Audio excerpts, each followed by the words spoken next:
Hi everybody, Morgie Roy here again. Today we're going to be trying to finish this visual novel. Worst comes to worst, we can't finish it. I hope that it gets past Christmas in game, so at least it can just be like a winter one. That would be best case scenario. But we're gonna see how we do. So I'm gonna just switch over to the game now. Hello! And sorry for not streaming yesterday. Between what is it called? The long reading on Monday and then the video on Tuesday, my throat was just a little bit tired and I was tired. I had like a huge nap yesterday, unintentionally. And by the time I woke up and wasn't feeling that great, I was like, oh, it's too late to stream. So we are doing it today and I'm gonna have a drink in preparation to read. Okay, so let's get going here. Load game. The V on Rose.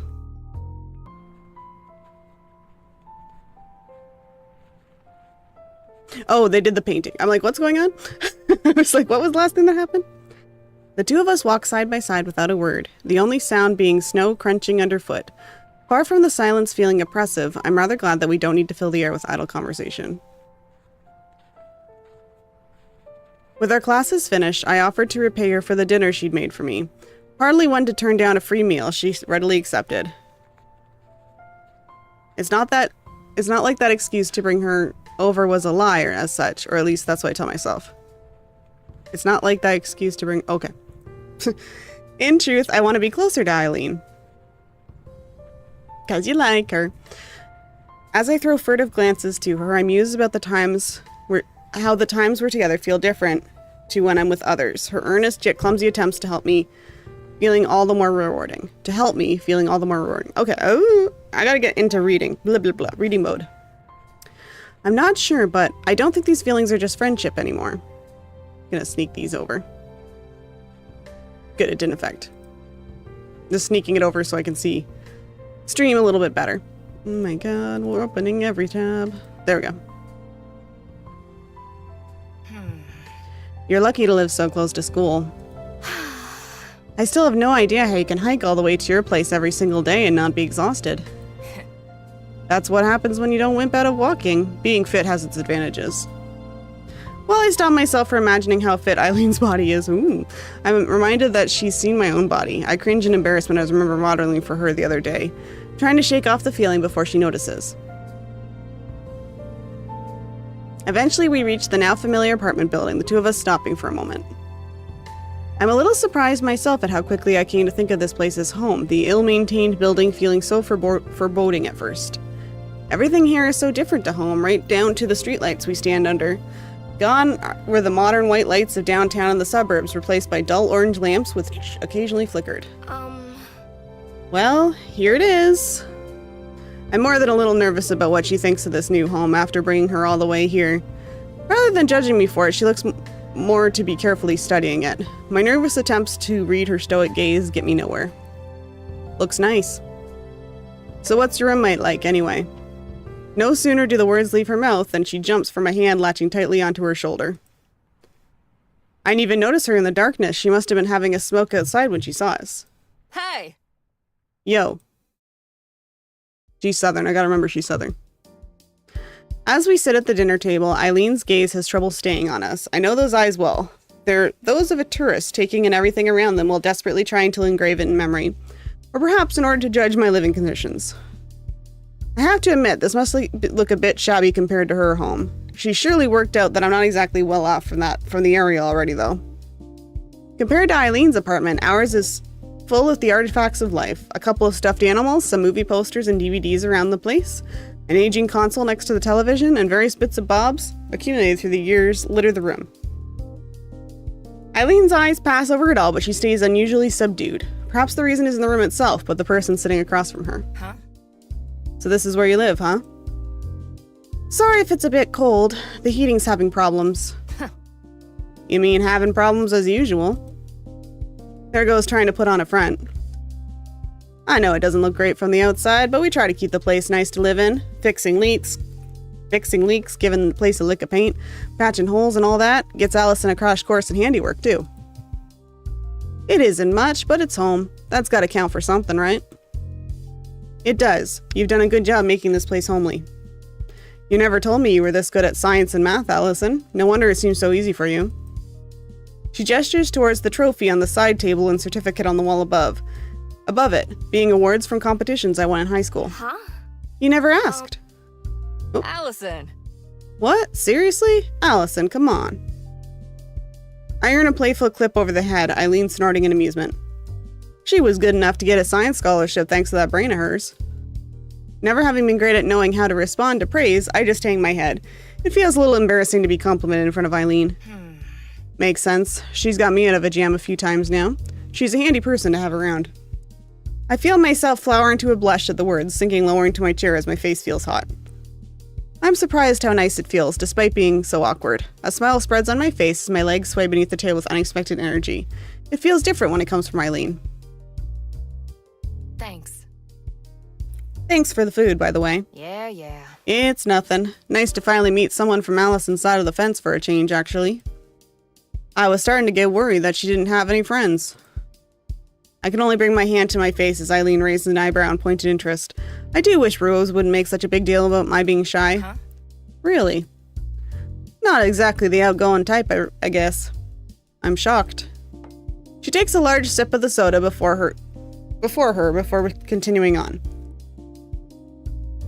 There's a few of us in her little circle now, no thanks to her dragging me into the club. Eileen! You agreed to come. It's Caprice's club anyway. Oh, so now you have nothing to do with it. This is a new story. All I can do is grimace as Eileen lifts an eyebrow, getting a rise out of me that she wanted. She softens the blow a little with a small nudge from her shoulder, earning a smile from Rose.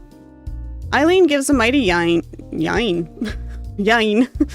Eileen gives a mighty yawn, poorly hidden by a hand over her mouth. I don't think I've seen her try to hide one before. Sorry. Tired? I'm always tired. What's with the bags under your eyes anyway? Rough night? Insomnia. It's fun stuff. Here I was trying to be tactful and not bringing that up, and Rose just kicks down the door as usual. That does give some context to Eileen's short fuse, though I shouldn't jump to conclusions. Well, they say good wholesome food can fix that. Hopefully this will pick you up a bit. Nothing says homemade like burgers and fries, after all. As the two talk, I quietly begin on my food. I hadn't realized how empty I was. The fries disappearing into my mouth at a quick pace. Thank goodness for having good metabolism. Someone's hungry. I look up quizzically at her, drawing a raised eyebrow. It's only now I realize my cheeks are as full as a chipmunk's. Good to see you get along well. You two get along well? Rose takes a hold of my shoulder and gives a playful shake, my head bobbing to and fro as I try to avoid choking on the fries on their way down. Allison's fine, quiet as a mouse, and manages to put up with my crap. Considering how much she takes care of chores and errands, I can't really complain. You mean considering how nice of a person I am, right? That too. Dump truck. The three of us munch away on our food, the quiet sound of cars outside and prattling from television providing what little noise there is to be heard. It seems like Eileen is starting to settle, which is a relief. It took me a while myself when I first met Rose. Surprised you two can keep your figures eating this kind of stuff. You don't have it often, do you? Rose and I share a quick glance. No. Nah, not at all. Not often, just special events. There we go, falling afoul of Eileen's judgment. Should I get a rice cook? Should just get a rice cooker. Buy rice in bulk, grab some vegetable packets, throw them together. Easy, cheap, healthier than takeout. I'll have to admit, it was nice when I dated a guy who could cook. Huh? Having her around doesn't make things too awkward when you bring guys over. You learn to be quiet. I guess you would. I frowned at the both of them. I don't want to hear about this. You didn't know already, that means I've been doing a good job. Rose's comment only causes my frown to deepen. I can feel myself blushing just from the topic of conversation, which it just embarrasses me more. Besides, if you ever get a boyfriend, you're going to have to learn too if you want to bring him around here. I won't be doing anything like that. Rose laughs and even Eileen looks amused. I sulcating that the attention has been centered on me now. I especially don't like this kind of conversation around Eileen. Thankfully, Rose seems content with her teasing. So what's your story? You're a friend of Allison's, right? Turned out that way. Just another student at the community college majoring in art. The artsy type, huh? Going for the big bucks then. Thanks. I'm sure you'll find something. Hopefully not involving burgers and fries. Eileen's limits are clearly being tested, being less tolerant of being poked at than I. Hopefully Rose realizes it. You seem like the artsy type yourself. What's with all the ink? Eileen motions to Rose's left side while brandishing a french fry. The tattoo on her upper arm only made more noticeable by her tank top. Looks cool. Seriously? Uh-huh. Expected it to be my life story or something? That was my first. Oh, yeah. Wait, no, forget what I'm said. I'm in the Yakuza, and they gave me these as my initiation. Nothing says Yakuza like a biker in Middle America. As Rose's chest seized with lighthearted laughter, I find myself smiling as well. I'm glad the two get along, though a little part of me wishes I could be like Eileen. It took me months to warm up to Rose, yet Eileen gets on with others so smoothly. Her and Rose have similar energy, probably. Standing out in front of the apartment once more, we say our goodbyes for real this time. Even if she pointedly refused Rose's later offer of transport, at least she'll be going home on a full stomach. It's an odd atmosphere. It's time to say our goodbyes. Oh, hello, Salt Merchant. Especially given the night's chills having set in. But neither of us quite want to say the words. I'm doing a visual novel today because I'm trying to finish this before Christmas, because it's kind of Christmas adjacent. But we'll see. So no art, because I'm trying to finish this one. Because this is my last... Roommate, that's the last kind of person I expected you to be shacked up with. Because this is my last stream before the holidays, so. Rose is nice. Once you get to know her.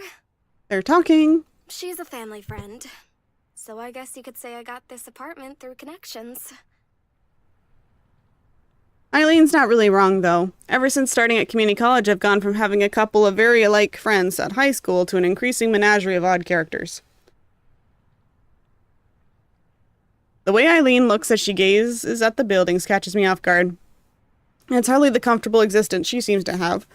Rose and I pretty much eking out a living with what scraps we get. Yet she looks so wistful. You really have a nice thing going, don't you? Yeah, I guess so.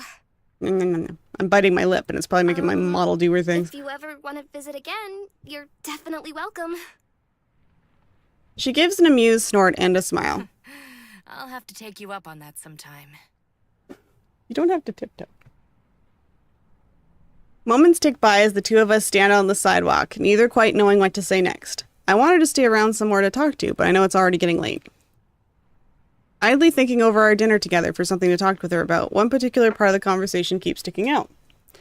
Replaying it in my head, I can feel my face going red before I can cover it with my hands. What's wrong? I can't believe Rose was talking about that kind of stuff, even though you just met her. Sorry about that. Can you hear that?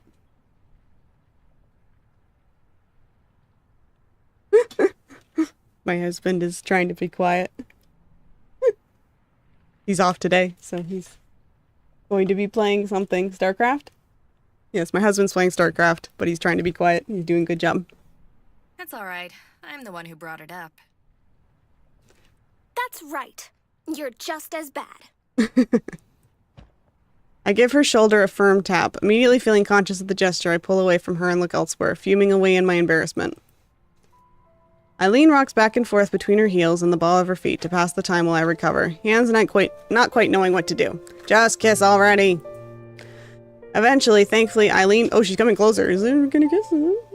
Thankfully, Eileen breaks the silence between us. Thanks for inviting me here. I'm glad to have been over tonight. Why? To be honest, I had you pegged as some spoiled little delicate flower when I first met you. You know, the kind who coasts along on their parents' attention before the real world punches them in the face. It looks like you have your life pretty sorted, though. You've got a good head on your shoulders, friends, and a cool roommate. You've managed to scratch together a pretty decent life for yourself. She just gives a long breath, rocking back and forth on her feet as she tries to put some words together. I want to thank her for her kind words, but I'm left speechless after such a warm-hearted appraisal of my current world. I don't really guess I feel a bit dumb for lecturing you so much. It's fine, really. My frantic brushing off the idea puts both of us on the back foot. Smiling with that wonderful rare smile of hers, she seems to accept the situation.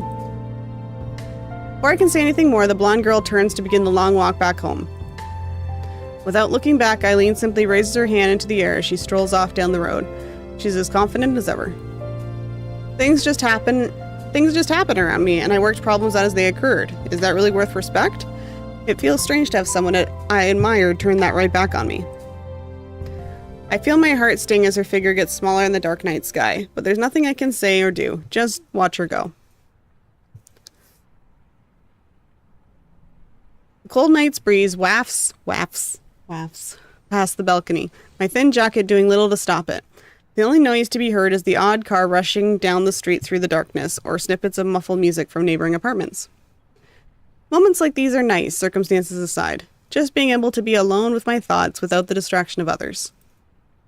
That said, I already have an answer to what's been on my mind. That was the real point of this dinner, after all. When I modeled for her, I wanted to be part of something that was important to Eileen. Even before that, I wonder if the times I tried to get closer weren't out of friendship alone. What I felt as I watched Eileen walk away was all the confirmation of my feelings I needed. A dark figure suddenly appears, taking no heed of my surprise as I lean against the balcony beside me. As I compose myself once more, the familiar acrid smell passes my nose, tips me off before my eyes do. Don't scare me like that! Hey, I called out. Not my fault you were daydreaming. Her mention of it brings all my worries flooding right back. Hardly wanting to look at Rose while thinking about this, I turn back and try to ignore her as best I can. Rose mentioned how I should think about finding a partner sometime while in college. My parents too, and even my high school friends before I came. I was content to focus on school and keep such complications out of my mind until life was all set up and ready. College has already set me right on that account. Life doesn't go on hold until you're ready to face it. Rose simply blows a puff of smoke, a thin stream passing her lips and disappearing into the night sky. I try to keep my mouth shut, but the smell proves too much for me as I bring my hand to my face. That's terrible. You're the one who banishes me here, remember? I hate to admit it, but she does have a point. Rose stubbornly makes a point of taking a puff of her cigarette, but soon notices that something is amiss. Come on, out with it. What's on your mind? It'd be easy enough to wave her off. One of the things I like about Rose is she knows when to step back, and this is the kind of thing plenty of people keep private. But somehow, even if I haven't told Eileen how I felt, I kind of want someone else to know. I think I like someone. I watch her reaction with the best attempt I can muster at casual interest. I'm surprised by how unsurprised Rose is. After a torturously long time, she finishes her puff of cigarette and takes it from her mouth. You had the look of someone with that on the mind. It's that Eileen girl, right? My mind blanks. She picked that up herself? She isn't taken off guard by my liking a girl at all? The knot of anxiety I hadn't even noticed forming inside of me suddenly twists and turns, the expected spluttering explanation suddenly not needed. I psyched myself up so much, only for it to go nowhere. The silence between us continues as Rose patiently waits for me to respond. It's just, what's supposed to come after saying that? I didn't think you knew. About Eileen, or, you know. Well, I mean... kinda hard to ignore what's in front of your face, you know. Seeing you two together, it all clicked. Oh, she's got like a Southern Belle accent. I thought it was like just a Southern accent, but she's doing some Southern Belle stuff with her voice. You don't think I'm weird? Apparently feeling a little more sure of what to say, she gives a disarming smile. Believe me, I'm not in any position to call someone weird. Yeah. Hey, that's not what you're supposed to say. She elbows me in response to my mostly unintentional bite back. With the situation diffused, I managed to calm down a little. Just saying I like her makes my thoughts feel all the more real, my heart skipping a beat as I repeat the words in my mind. Rose thinks to herself a little before snuffing out her cigarette on the ashtray and looking at me squarely. Sorry. I shouldn't be so flippant when you're all worked up. I get that coming out can be hard. For what it's worth, I really appreciate that you trust me so much. The warm smile on her face proves infectious, all tension from the air fading away. I hardly mind now that I've managed to unwind a little. I get the feeling she's stumbling through this herself. Minutes go by with only the passing of cars beneath us for noise, both of us savoring the peacefulness of the winter's night. At loose ends, I lean against the balcony railing and finally break the silence. What should I do? I don't think that's something I can decide for you. Just remember that you're still young. So you don't think it'll work out? I'm not saying that. Just take it easy, alright? Relationships are a pain in the ass. This isn't what I hope Rose would say at all, but that doesn't mean she's wrong. I thought love was supposed to feel all happy and warm. But I feel more nervous than anything else. Welcome to relationships. Falling for someone is easy. It's what comes next that's hard. I like Rose. She's a cool character. Her disarming smile at least puts me a little more at ease. I'm glad I have Rose here for me. In many ways, it feels like we can relate to each other. But we can still have this kind of... We can't relate to each other, but we can still have this kind of conversation and understand each other. We're just two girls talking about love. You're a good girl, Allison. I promise that whatever happens, you can call on me. Okay? Thanks. But, you know, if things do work out, you're still gonna have to learn how to be quiet for my sake if you bring her around. Rose!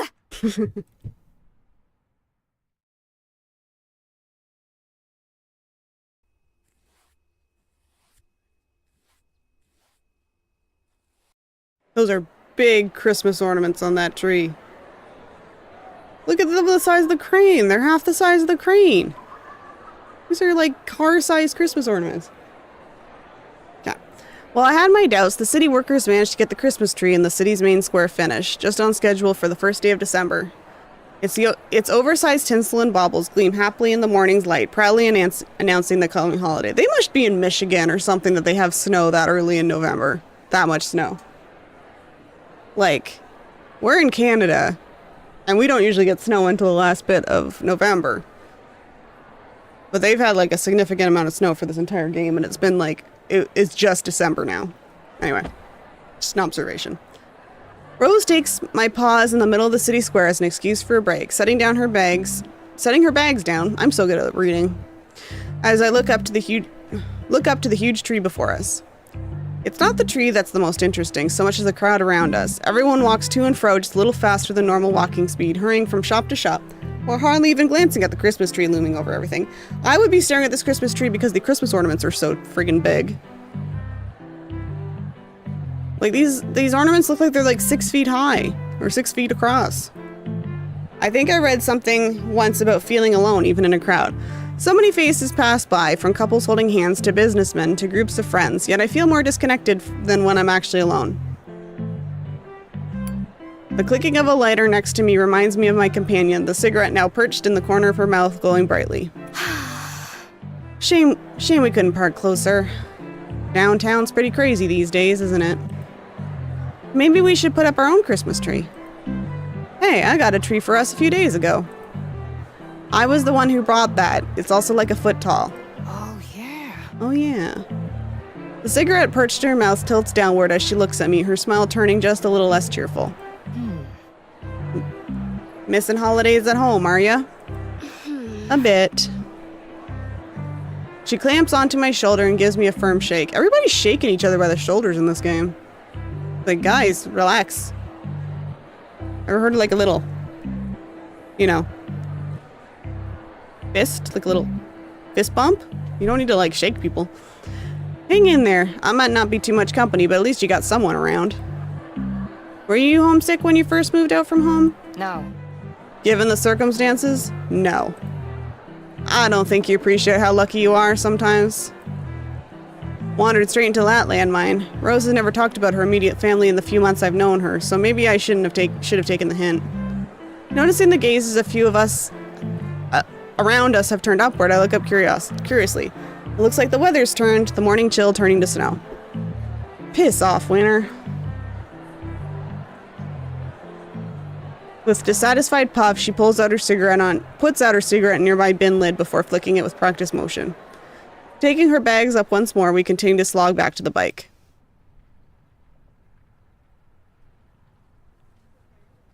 Chin up, eh? I was gonna say this later, but I bought your favorite while you weren't looking. Oh! Strawberry trifle? Uh-huh. You know it. Just a thanks for pulling your weight a bit more. It's nice to see you getting yourself together. Just as I'm about to thank her, a loud ping comes from my pocket. A little sheepish, I take my phone from my pocket to check what the message is. Such a normal message to get. Confused, I stop walking and turn about.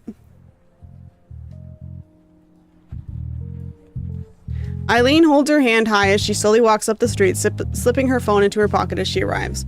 I'm happy to see her, but something makes me hesitate. Something Rose picks up on, going by her churlish grin. I know full well I've fallen for Eileen. My stomach tying itself into knots at the sight of her makes me realize that asking her out will have to come sooner rather than later. If she's even interested in girls, that is. Trying to put my worries out of my mind as best I can, I do my best to act normal. Oh, itchy nose.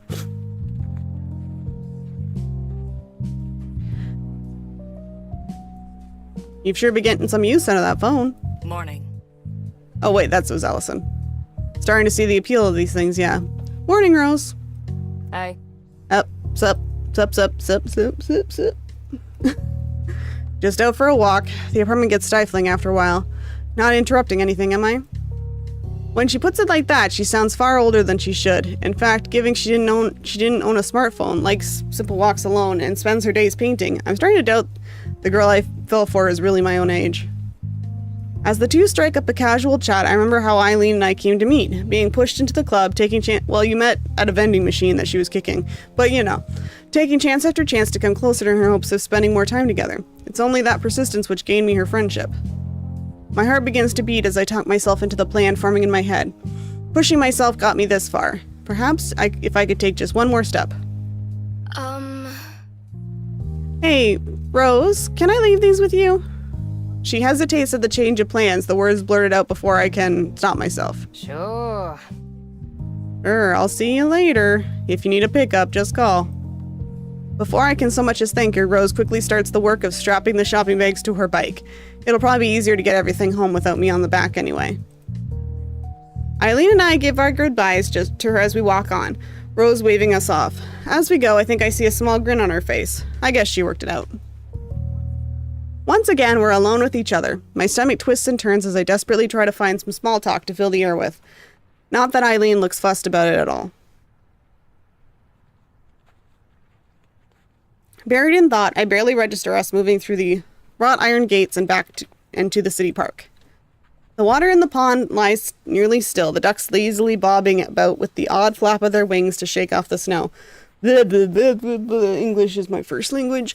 The normally rustling branches of the trees stay silent as they gather falling snow. Green slowly turning to white. With everybody in town busy shopping, that's all that's to be heard as we walk along the wide paths are our footsteps on freshly fallen snow. I will eventually get through one of these establishing shot narrations without messing up. Do you come here much? Yeah, every so often. Nice to just think to myself a bit without being cooped up. You? Only when I was younger. I like to feed bread to the ducks. I feel like I should have guessed that answer from you. All I can do is pout as she gives a small smile at my expense. Even as we walk through the otherwise empty park, I can feel my eyes lingering on her. That difference between us is probably what drew me to her now that I think about it. I've never felt like this towards anyone else before, but I know my feelings are genuine as I gaze at her. If she spends Christmas with her family, I won't get to see Eileen again until classes start in the new year. Telling her what I feel might ruin everything, but I don't want this to linger like a hanging thread. If she can push herself towards her goals, then so can I. As I come to a stop, the ceasing of my footsteps on the crushed snow makes Eileen turn toward me. Okay, gotta adjust. As her eyes fall to mine, my heart begins to race. I'm instantly filled with doubts, but now it's too late. I psyched myself up so much that it's surely showing. Sure. All my life, others have helped push me forwards. Now I have to do something for myself. Eileen taught me how I have to do that. Eileen, I Oh, we're back wanted to talking. tell you something. With my voice shaking and a hand clutching my other arm tightly out of nervousness, I take a long breath to clear my mind and sort out the words in my head. I ball my fists as I feel my hands shaking. After spending my whole life with such a big family, this was the first time I've ever tried to live by myself. I was really lonely at first, and didn't really know what was going on. But recently, I realized that loneliness hasn't been around. I've met so many wonderful people, and had so many nice experiences. Now, I'm looking forward to every day, and what fun things might happen. A lot of that is thanks to you. So, I wanted to thank you for helping me. This isn't exactly poetry so far, but I think I'm getting my feelings across right. Eileen simply looks at me, accepting the praise with only a touch of confusion. Well, thanks. It's nice to be appreciated like that. It's more than that, though. I mean, I first thought it was just friendship, but... Why can't I be more confident than this? My throat feels like it's closing as my nerves get the better of me, and it only gets worse the more I try to speak.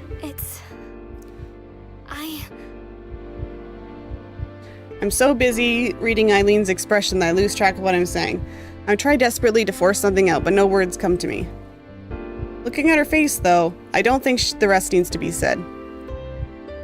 We just look at each other silently, the winter snow falling between us. She looks gentle somehow, which is the first time she's ever looked like that.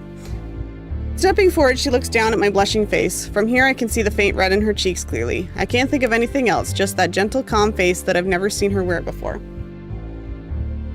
After a moment's hesitation, Eileen brings her hands forward, grasping my shoulders delicately. We got so much shoulder grabbing in this game. Everybody's grabbing shoulders. Kissing! We got a kiss! Alex, we got a kiss.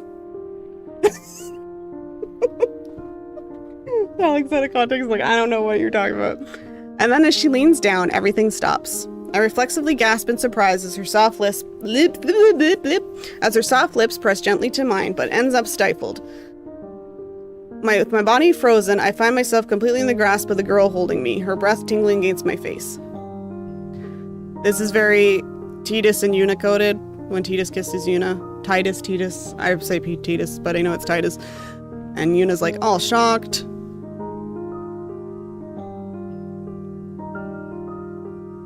There we go. The sounds, the smells, everything beyond Eileen and I fall from my consciousness. All that's left is this wonderful warm feeling flowing through my entire body. Minutes, seconds, I have no idea how much time passes. I just know that I don't want it to stop. Eventually, sadly, Eileen's lips part from mine. Lips. Straightening herself as she steps back, Eileen takes a long, shuddering breath as I stare dumbstruck at her wildly blushing face. The feeling of Eileen's lips pressed to mine replays endlessly in my confused mind, clouding everything else. I'm so glad I'm keeping this nice moment by not messing up any of these lines. I'm a professional reader.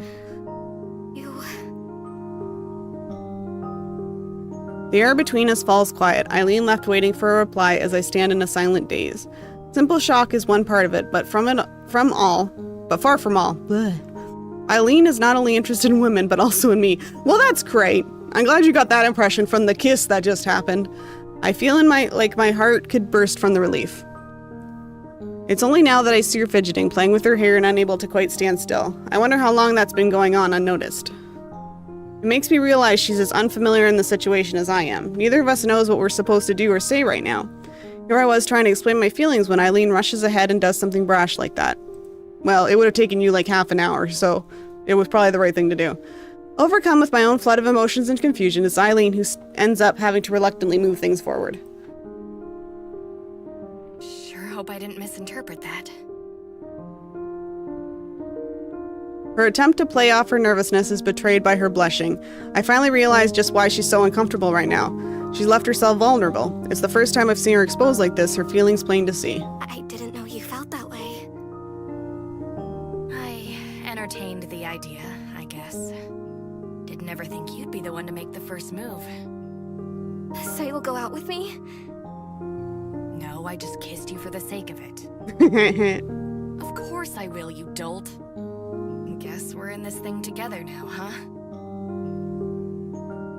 For all she tries to play things cool, it's obvious Eileen's as awkward about this as I am. The only reply I can muster, and perhaps the only one needed, is to smile.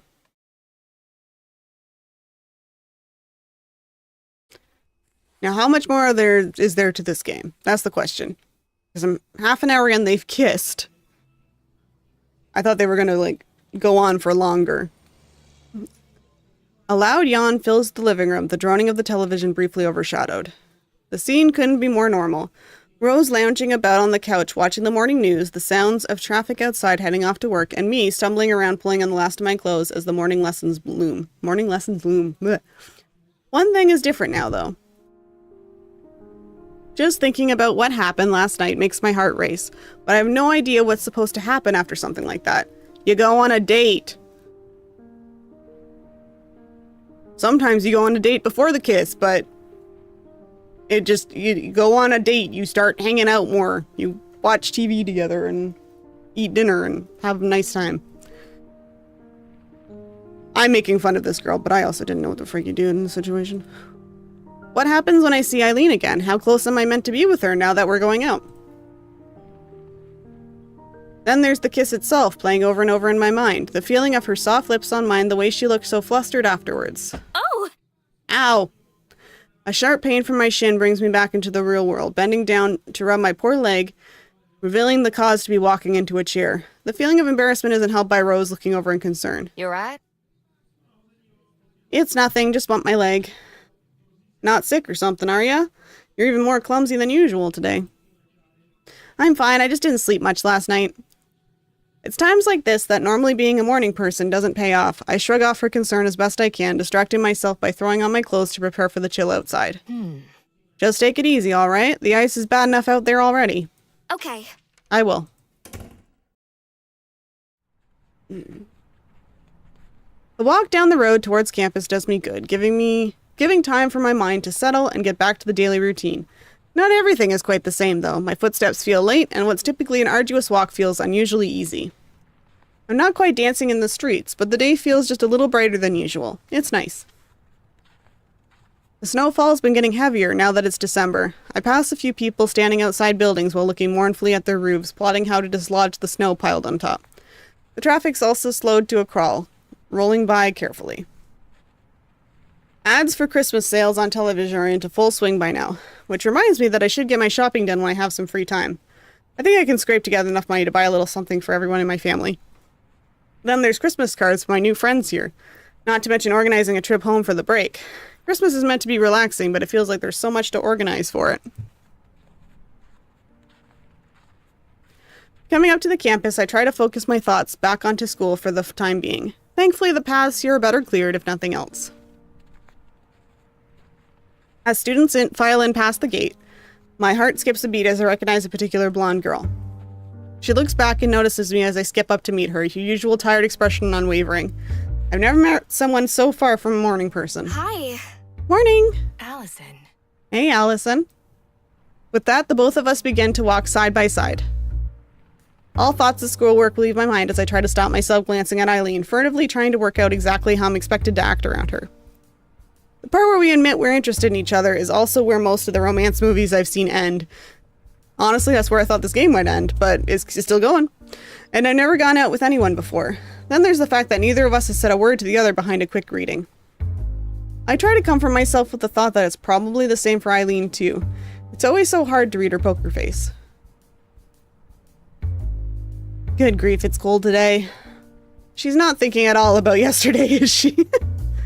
With a long breath, it feels like all my restlessness leaves me. Eileen's relaxed attitude makes me feel embarrassed for getting so worked up after seeing her again. How are you so confident about this? You know, with us going out and everything? I'm just really good at faking it. Hanging in my head, I give up on ever trying to read her. The grin Eileen gives me makes me feel better about today in an instant. Her normally cold demeanor, if just for a moment, is pierced by that sincere smile that peeks through. A smile which soon evaporates, collapsing into something else entirely. Is something wrong? I just remembered something troublesome. Caprice. I almost asked why before the obvious hits me. With my thoughts finally moving beyond the girl at my side, the implications of all this become clearer. Should we just tell her? I'd rather not. You know Caprice as well as I do. I don't want her to make a fuss about us getting together. Then again, she'll probably work it out herself. She's not stupid. She knows to pay attention if I'm serious. Besides, if there's really that much harm in... That was a weird noise my mouth just made. Besides, is there really that much harm in letting her be happy for us? My serious tone in defense of Caprice seems to catch Eileen off guard. Catches me a little off guard, too. Okay, fine. Fine. If you're going to tell her, then I want to be there, too. The discussion comes to an end, yet I find myself not wanting to leave, despite having nothing further to say in particular. It seems Eileen has the same problem as she awkwardly mills about, the chatting students passing around us, only making the silence between us more pointed. Would it be okay to kiss her here and now? Yesterday in the park we did it without thinking. Eileen's always so awkward about physical affection that I'm not sure she'd like it, especially in public. Is this something you discuss? Ahead of time. Just ask her how she feels about public displays of affection. That's the easiest way to do it. What I'm thinking must have been plain to see as Eileen reaches down, placing her hand on top of my head and scuffing it around in response. It might be an odd way to show her feelings, but I can't hate the gesture. I feel my cheeks blushing as her hand rubs my head, enjoying every moment until she stops. Eileen's awkwardness around all this makes me feel a little better about my own uncertainty. Everything will work out fine, I'm sure of it. Ever the optimist. We better get to classes. See you at the club, I suppose. She sure doesn't seem to share my optimism as she waves and walks off, nor my like of our new club. I'm sure she'll come around, though. Watch Caprice be like super jealous because she liked you too. That would be like the dramatic thing to happen, but we'll see. With the afternoon wearing on, I trudge up the familiar route to the second floor of the arts building. The sounds of Ray's voices comes from up ahead, easily audible in the otherwise dead silent hallways. If I'm not mistaken, they're coming from the art room itself. Steeling myself for what's to come, I sigh and head on up to the door inside. Oh, Caprice looks angry. Eileen and Caprice have already arrived as usual, each standing on the opposite side of a table as they fume at each other. Their heads snap towards me in unison the moment the door rattles open, making my heart skip a beat. Yes? Help me talk some sense into this woman, please. Eileen! Just relax. As art club president, I have everything under control. Everything except the club part. I would have thought a club needed things like official paperwork, an advisor, funding for supplies that haven't been pilfered from the real art classes. Basically more than an excited proclamation of a club existing. That's why I'm working on the posters. Feeling sorry for the heavily silent... Wow. Feeling sorry for the heavily silent... Wow, Morgan. Start again. Feeling sorry for the heavily silent... I'm stuck. My brain is stuck. Feeling sorry for the heavily sighing Eileen. In my defense, it's heavily sighing Eileen. So I really want to say sighing. My eyes drift to said posters lying on the table between them. I walk over attentively and take a look at the one sitting on top. Its sharp graphics and color scheme catching the eye. They do look nice. Thank you! See? People will love them. I may say that, but that's a little obvious this is out of her comfort zone when it comes to art. Her sketching is always nice, but her work with paints comes off as a little crude. Still, trying new things is to be praised. Praise. Think about this logically. It's nearly Christmas. All the students are going to be on break soon. Even if they weren't, no one would be looking for a club to join around now anyway. I wouldn't exactly say that. Caprice is quick on the draw as she leans over and latches onto my shoulder, beaming a smug look of victory at her opponent. I feel like I've been reduced to a useful prop in an argument, but Caprice isn't wrong. Eileen looks physically pained as she groans in frustration. She did walk right into that one. In what could only be interpreted as a universal sign of giving up, she shakes her head and starts to walk away, retreating to the cabinet to grab her things. It looks like posters will be the accomplishment of today as far as the club goes. I suppose it doesn't try to hurt to draw in some more numbers. Hopefully we can get them soon, too. I want to have another club outing, and the more the merrier. Like I declared, we're going to make a pizza place a regular thing for the club. Sure thing. I'm up for it. Eileen looks drearily at the traitor to her cause, but knows her goose is cooked as she hangs her head. I swear she looks more tired than usual. Exactly. And it's settled. Caprice goes back to fussing over her posters, brushing off some specks of dust that have settled on the paint. Taking advantage of the distraction, I look to Eileen. She grimaces as I pointedly flick my eyes back to her companion, plainly hoping to leave this for another day by her reaction. Reluctantly, Eileen sets her paints down and plods back over like a child accepting their bitter medicine. In hindsight, perhaps she was trying to use her painting as an excuse not to deal with this. Caprice is one of my few friends, however. I'd feel bad hiding this from her. Even if we tried to, she'd just poke and poke until one of us eventually spilled the beans. What's up with you two? Caprice, there's something we need to tell you. To make this absolutely clear, this does not leave the room. Do you understand? Yes, ma'am! I'll bet. Eileen and I have started... I mean, it just happened recently, but... We're going out. I feel Eileen take my hand in hers. I worry for a second about the sweatiness of my palm, but feeling her hand closing around mine settles my nerves. I never realized how warm someone else's hand could feel. As her fingers tighten, I realize something else. Eileen's settling herself just as much as me. Like, dating? So you guys are both... Yeah. Ooh. My guess is that Caprice wouldn't go too wild turns out to be true, with even her inner supplies feeling a little exaggerated for effect. Well then, aren't you glad you can do art together all the time now? Look, we don't need any help. Much less help from you. But... It's all right. I appreciate what you've done. Just don't go too crazy helping things along. Promise? Promise! Sounds like things are lively in here. Whoa, Wallace is here. Our gazes snap towards the hallway. God.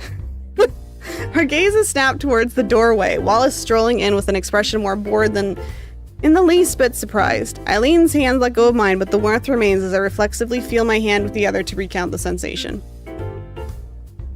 I'm glad Eileen is a more collected person than I am, calmly playing off the interruption. Just as she's about to greet him, though, Millie slides around his large figure and into the room. He's not large. He's just tall. I don't know if they just didn't draw him. I don't know. He's a tall, skinny hipster guy. I think they meant to draw him as a bigger guy. Anyway. They keep saying how large he is, and he's just tall. And even in this picture, he's like half an inch taller than Eileen. Anyway. That's just me. Sure. Millie, you're here! You're looking cheerful. Oh, wait, they're talking today. still. We just finished our own club work, so we thought we'd pop by. I love Millie. Millie's my fave. Wallace is in the writing club with Millie. He responds to my surprised look with a shrug, clearly trying to avoid setting off Caprice. Only for now. Only until I graduate from this place. I'm not joining this club, no matter how many times you ask.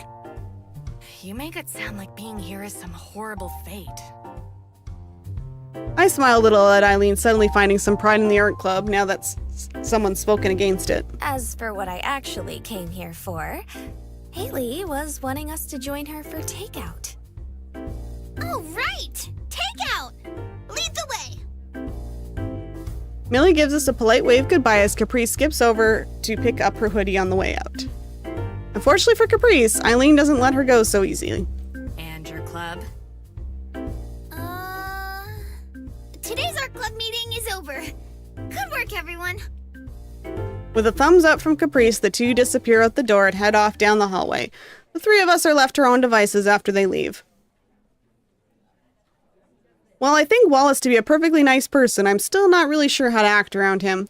With Caprice no longer being the center of attention, that familiar self-consciousness I have around strangers flares up once again. It seems I'm not alone in not quite knowing what to say. Wallace and Eileen doing little more than awkwardly mill around. Given that they're good friends, it makes me think something is going on. I've told her, Wallace. You don't need to keep your mouth shut anymore.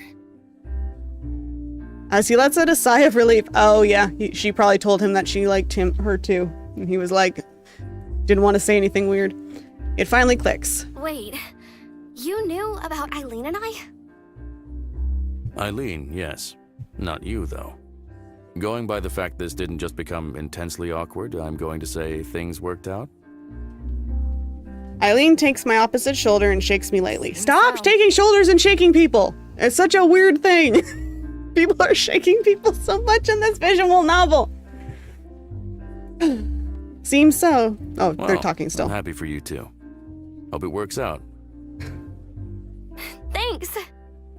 Told you I'd find someone who could put up with me. That's not the kind of thing you should say about yourself. Having another drink. 1 second.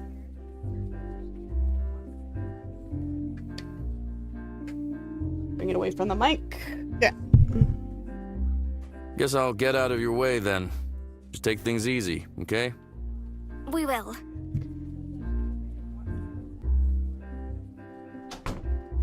We give each other our goodbyes before he leaves, his unmistakably large figure. Oh my god!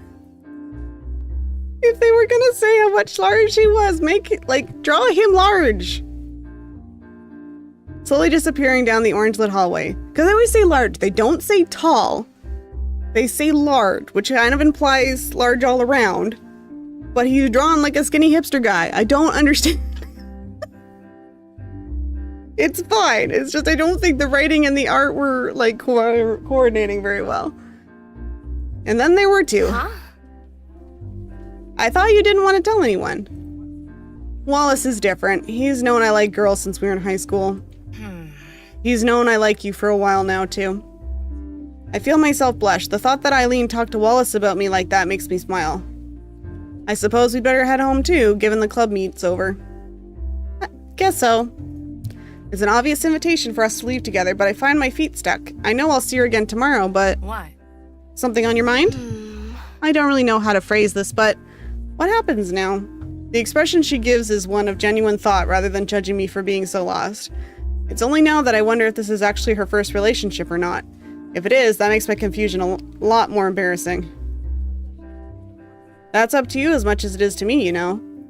I guess school has got us for the week, but how about we go for a date on Saturday? Be good to get some use out of the car for once. Oh! Yes, that would be good. I mean, yes, let's do that. I can drive us, so it'll be a heads up once you've worked something out. As I consider the prospect, I can see a little excitement from Eileen at the idea of going on our first date, though I doubt she's realized it herself. As silence settles in the room, I see my chance. Allison? Taking Eileen's hands in mine and raising myself onto my toes, I close my eyes and let my chin push forward. My heart feels to stop for a moment, my lips gently pressed to Eileen's as our hands intertwine. I got through it. Whew! As our lips part and I come back down, my heart makes up for lost time. Come to think of it, I guess it's the first time I ever kissed somebody myself. Like you instigated. I have to admit, the physical side of us being together is nice, even if it is awkward. I can't help but feel the sensation lingering despite the moment having passed, filling me with warmth. Even Eileen, so normally placid and stoic, looks flushed. The two of us end up standing around like complete dorks, the only sound being the trees rustling outside. I've been wanting to do that since this morning. I swear you're getting bolder by the day. With a gentle smile, Eileen reaches over and rubs my hair. Even if I still don't quite know how to react when she does so, I can feel my head leaning into it and a dumb grin spreading on my face. We're an hour in. Roughly. I have no idea how much longer there is to this. With the day wearing on, I let out a badly hidden yawn as I leave the cafeteria. I clutch my bag tightly as I walk, both from the cold and trying not to take up too much space given all the people milling about. I can't help but eavesdrop on the conversations around me as I walk, the building humming with activity. One conversation from the groups idling about catches my ear. The chatter between some girls about their plans to be with their families again for the holidays. It makes me excited for Christmas all over again. As I push through the heavy door and step outside, I wonder if Eileen would be as eager. The fact she doesn't get on with her parents is a worry, but surely they can't be too bad if they're paying for her to live in such a place. For all I enjoy Christmas, it doesn't sound like Eileen has much reason to. A sudden vibration from my pocket grabs my attention, my hand instinctively diving in to pluck my phone out. She hasn't admitted it, but I think Eileen is enjoying playing with her new toy. Phone? Toy? I hope you mean phone. Hey, I'm in the coffee shop. Hey, I'm in the coffee shop if you want to meet. I quickly text her an agreement and hit send as I step off the stairs, dodging a student I nearly bump into as I do. Only an extra set of eyes, so I could use this while walking more easily. Hey, everybody wishes that. Heading towards the cafe, I muse on how normal things still feel.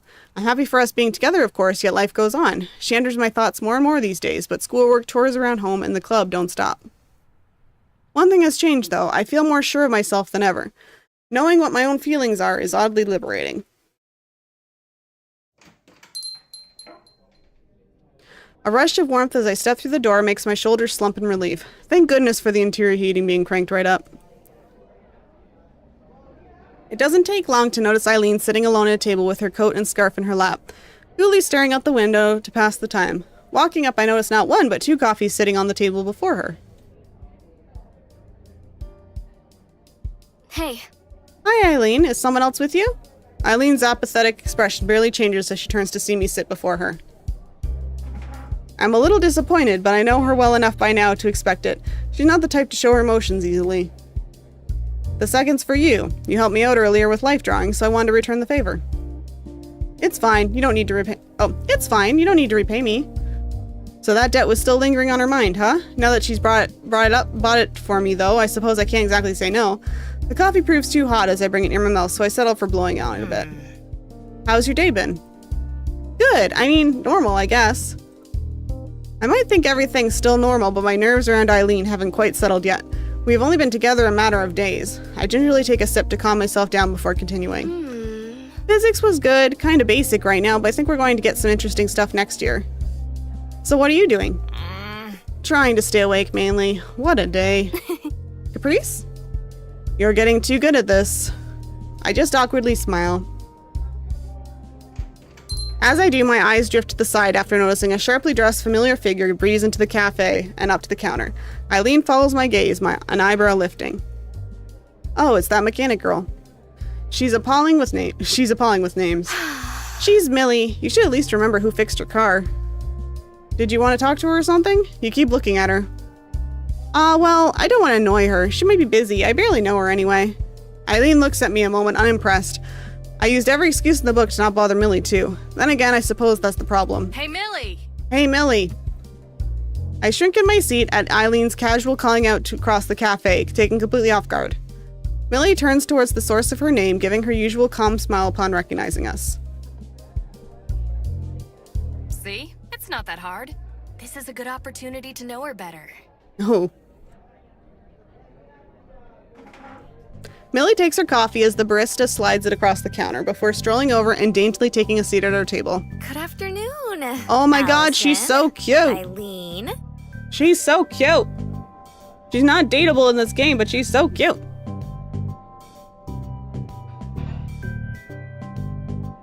I love her little sweater and bow.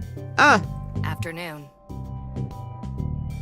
Finally, so yes. Any plans for the weekend? Eileen and I exchange a brief glance. Both of us are looking forward to plans we made for Saturday, but there's still the day after. Depends on the weather. I was thinking of hanging out to the mountains with Wallace if it's not too bad. As Eileen takes a long drink of her coffee, the majestic mountain ranges and foothills around the city float to my mind. They'd be freezing cold this time of year, but she seems to be made of stern stuff. I hadn't taken her to be the outdoorsy type, though. That sounds nice. Hiking? Eileen shakes her head as she sets her cup down her cup. We bought some permits for deer hunting. Oh. That's something. I don't know if that would be a thing for me. Like a no-go thing? Not like for any, but for just someone you're dating. Like, I don't care if people do it otherwise, but I don't know if I want to date someone who deer hunts or hunts in general. That's just a thing. Deer hunting? As in killing them?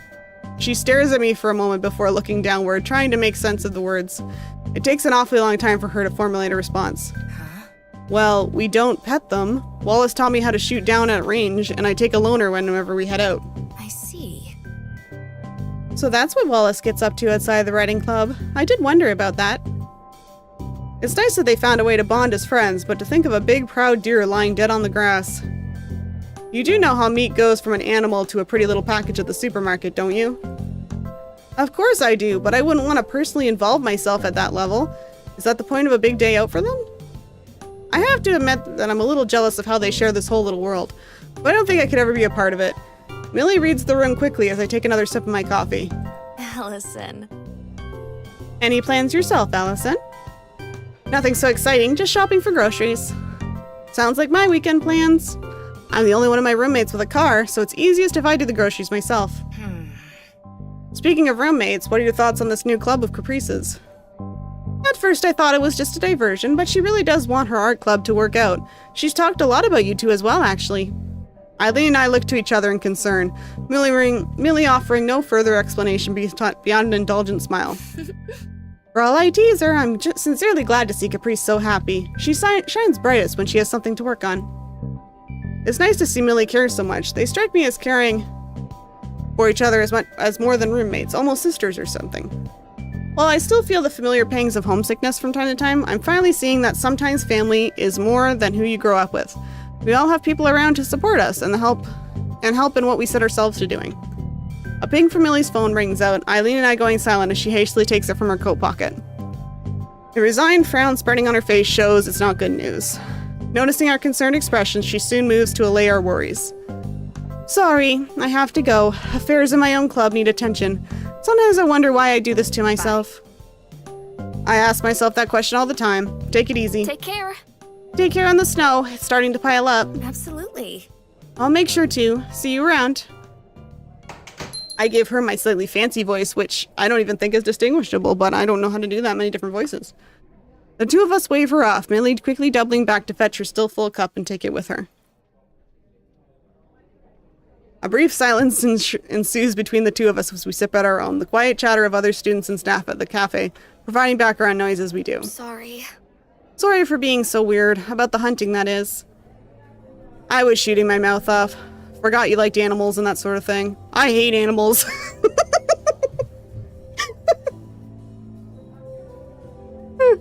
That's not what she said, but that'd be funny. I didn't take you for liking the great outdoors. Being stuck indoors all the time is easy to do when focusing on painting, but it gets stifling after a while. It'd be nice to take a trip somewhere with Eileen, to the mountains or wherever else, seeing the places she likes to go and how it influences her art. Probably not go hunting, though. Millie's nice. Keeping the writing club going sounds like a lot of work. See? Could never have a chance to chat if I hadn't called her over. You could stand to be a bit more social, you know. You're a good person. You get on perfectly with most people. I'm flattered by what she's saying, but I'm not sure exactly how to put that into practice. Without a reply forthcoming, Eileen gives a flustered sigh. Allison, why do you think I joined this dumb club? When she mentions it like that, I realize I never did give her a compelling reason. Caprice and I just pushed it on her until she broke, or at least that's how I understood it. I actually thought about joining the existing art club for a while back when they first offered. They seemed interested in me, and I was just some bewildered freshman who didn't know anything at that point. Over time, I realized they didn't give a damn about me. They just wanted my paintings and my skills. I was a trophy for their club, something to be shown off. That's when I gave up on them. So you joined this one because Caprice was better? No. She's the last person I do this for. I joined the club for you, Allison. You just wanted to hang out while I did my thing. I liked that. There were no mental games or need to worry about ulterior motives. I had someone to share my interests with. That's all I really wanted. It worked out pretty well in the end. I got someone to share my love of painting with, and thought that maybe the club would help you open up a bit. She joined for my sake as well as her own. I awkwardly fiddle with my coffee cup, trying to think of how to reply as my cheeks flush. I don't know what to say. Well, I do. We need to get to class. Raising an eyebrow at the change of topic, I grab my phone and check the time. I really had completely lost track of time while relaxing here with Eileen. I quickly jump from my seat, pushing it in as Eileen collects her things and swings her coat and scarf around her. Oh! Chemistry's about to start. What class did you have coming up? Math. All the energy dissipates from the situation as I pat her shoulder in sympathy. Hang in there, Eileen.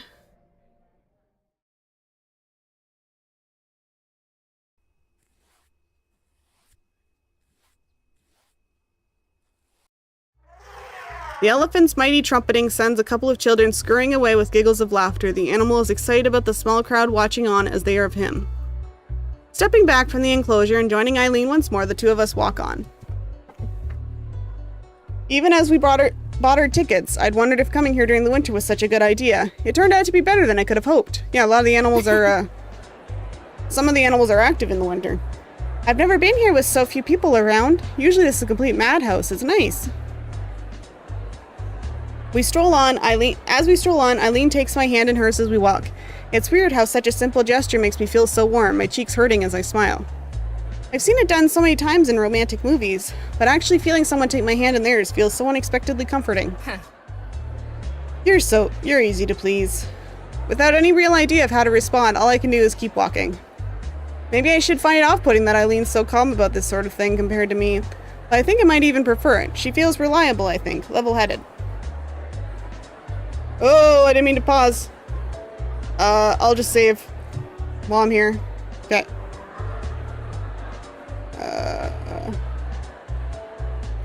Okay. Granted or not, it's a nice zoo. Huh? You've never been here before? Considering I've only been in this city since college started, not really. Wait, where do you come from then? Russia. My family immigrated a few years ago, so still getting used to how things work around here. My question of whether she was a native has generally never occurred to me. She doesn't have any kind of accent, so I would never have thought of it. If she's Russian, I couldn't tell at all. That was a lie. Oh. I can't tell if she meant for it to be a joke. Her expression makes it obvious she didn't expect me to actually fall for it. It's too late to laugh now, and I just feel stupid for not questioning her. I'm actually from around here, but moved to Colorado when I was a kid. I never had much interest in zoos. Colorado, huh? But why would you come back here? Moved out from my folks' place to make my own path, have my own home, partner, life, and all that. To choose to move so far away from her family, especially to live in her apartment alone, it's hard to imagine considering how hard it's been for me. Having problems with her family is one thing, but jumping states to get away from them? Left wondering if I should delve into the topic any further, Eileen speaks up as we leave the Savannah area. The few people around the zoo seem to be congregating around the eating area ahead, which is a good sign we should grab some lunch too. Hungry? Just a bit. To be honest, I just need a rest. Eileen's pace is unrelenting and she looks fine despite how ragged I am. I don't understand it. I'll go grab something then. Go grab a seat for us before they're all taken, would you? Sure thing. Roger. Caprice's speech patterns are rubbing off on you. We both share a grimace at the idea before we part. Eileen heading for the hot food stall ahead as I skip down to one of the two unused tables on the outside of the seating area. I practically fall into the hard metal seat, watching the condensation from my breathing rise into the air as I recover myself. If nothing else, at least going out with Eileen will do wonders for my fitness. With several couples in line ahead of her, Eileen crosses her arms and patiently waits. I can't help but let my eyes settle on her as she does. Ever since we met, I've noticed how beautiful she is. Her order made, I'm a little impressed at her managing to bring the sodas and hot dogs over in one trip with some very careful use of her fingers. Hungry from all the walking, I quickly slide mine towards me as she sets them down and takes a seat. How much was my share? It's fine, don't worry. You already bought my ticket. I said it's fine. Besides, it's nice to dote on someone. When she puts it like that, it's hard to argue with her. Letting Eileen have her way, I start on my phone. A loud bird squawks in the distance, its calls reaching right across the entire zoo. I've always liked the strange and unfamiliar sounds you get in a place like this compared to the relative quiet of the apartments and the routine sounds of school. As comfortable as Eileen looks, packing up her quickly finished hot dog and soda and pitching them into the nearby bin, I can't quite seem to settle down. Thankfully, she's willing to take charge, given that I have no idea what I'm doing or how to act. Enjoying yourself? Ah, yes! I really need to settle down. At least she doesn't seem to be too harsh on me for my nervousness, but it's plainly obvious that this is my first date. That's good. I'm not sure what to make of you when you clam up. I'm just not as used to this as you are. What makes you think that? You've never gone out with someone before? Do I look like I have? I almost blurted out a rather blunt answer. Uncompromising is definitely the word for her. But that doesn't mean she couldn't have had a girlfriend before me. Especially at our age, come to think of it. At least I had the excuse of being a bit shy and focusing myself on schoolwork. Eileen said herself she's known at least high school. Eileen brings her head down, resting her chin on her arms as they lay on the table. I'm dumbstruck as she looks up at me with those tired eyes of hers. For what it's worth, I'm glad you're my first. You're a sweet girl. That look she gives me single-handedly explains why people do all this dating business. For one brief moment, it feels like the two of us are really in sync as we look into each other's eyes. Only for a moment, though, before a small bird suddenly lands on the table between us, its head darting this way and that, but doesn't seem to be in the least bit shy about parking itself in front of Eileen's startled face. Well now, hello there. Ah, a little fox sparrow. It's so cute. Even my excited whispers don't seem to bother the little thing, leading me to gingerly breaking off a little bit of my hot dog bun and trying to feed it. While a little too timid to outright take food from my fingers, it seems quite happy to pick up a few sprinkles of bun I leave before it on the table. Eileen seems content to simply watch her little You know what companion. it's actually called? It's orange and white, after all. That would make it easy to remember. As the slightly chubby bird busies itself becoming a little chubbier, I feel my cheeks hurting from smiling. You really like animals, don't you? I pause a little, but quickly start feeding again as the bird looks at me expectantly. If our little friend lives around the zoo, it's obvious how it could become so tame. We've always had pets back home, so I grew up around them. Your family keeps getting bigger and bigger. Must have been a hard change when you moved out. Having apparently had its fill, the bird spreads its wings and flies off at surprising speed for its weight. I wave as it goes, my hot dog the worse for wear thanks to my picking at the bun. Bye-bye. You're a dork. I laugh off her jab before returning to her conversation. It was hard when I left, yeah. I have a new family now, though. You, Caprice, Rose, and everyone else I met at the college. Yeah, a real family. Disappointingly, Eileen looks rather skeptical at the idea. Then again, she doesn't seem to get on that well with anyone besides Wallace and I. I was always an optimist, I guess. Nothing wrong with that. Maybe some of it will rub off on me. Eileen picks herself up from the table, giving a big stretch as she does. For a moment, we just look at each other, simply appreciative of the fact that we're here together. Allison. Hey, Allison. Huh? Yeah? As she picks herself up a little off her chair in order to lean across the table, it becomes obvious what she's doing. Relaxed enough to let her get away with a quick peck, I close my eyes and lean forwards a little in anticipation, my heart beating just that little bit faster. As the feeling of her tongue hits my cheek, my body suddenly freezes up as a shiver runs down my spine. I hear myself give a weird startled gasp before I flexibly fall back in my chair. Eileen looks rather nonplussed as she settles back into her own chair, her eyes studying me as she does. Oh! What was that? You just had mustard on your cheek. And I was maybe bullying you a little. I feel my face flower into a wild blush as I grimace at her, partly for her betrayal after my expectation of affectionate gesture, and partly for startling me so badly. I don't quite know how to read Eileen's interested expression, but I don't care to ask as I sulk. I am genuinely a little mad at her, but I don't think it's getting through. I'm still not used to the physical side of all this. Letting out a amused snort and picking herself up from her seat, Eileen dusts herself off and gets ready to go. Come on, Miss Pouty Lips. Let's get moving before the weather goes bad.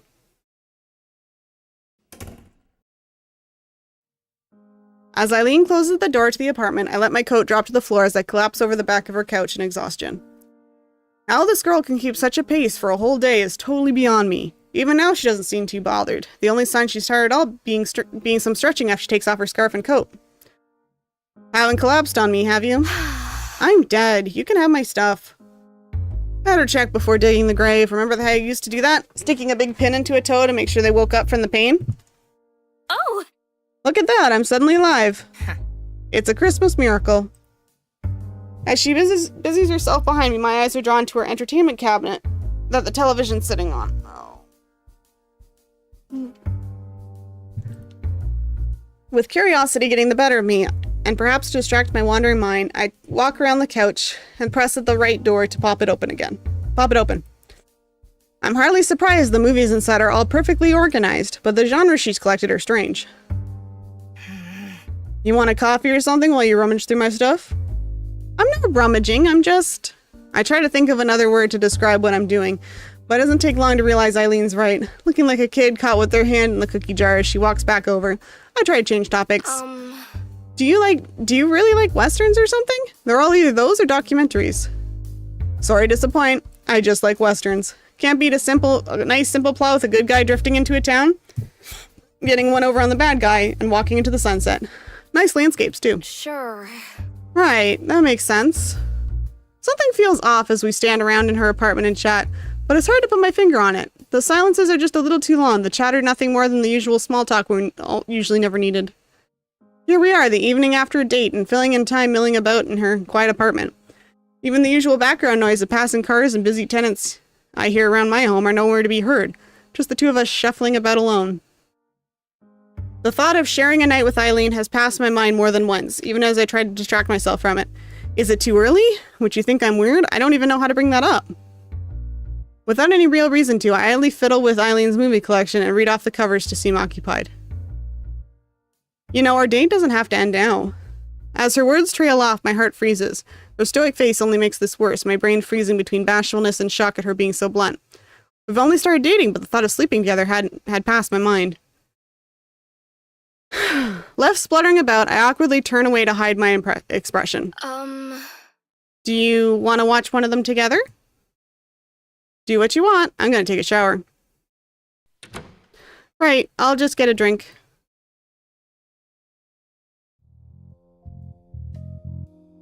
As she leaves, I wander over to the kitchen and grab a glass, pouring some orange juice for myself as I'm trying to refocus.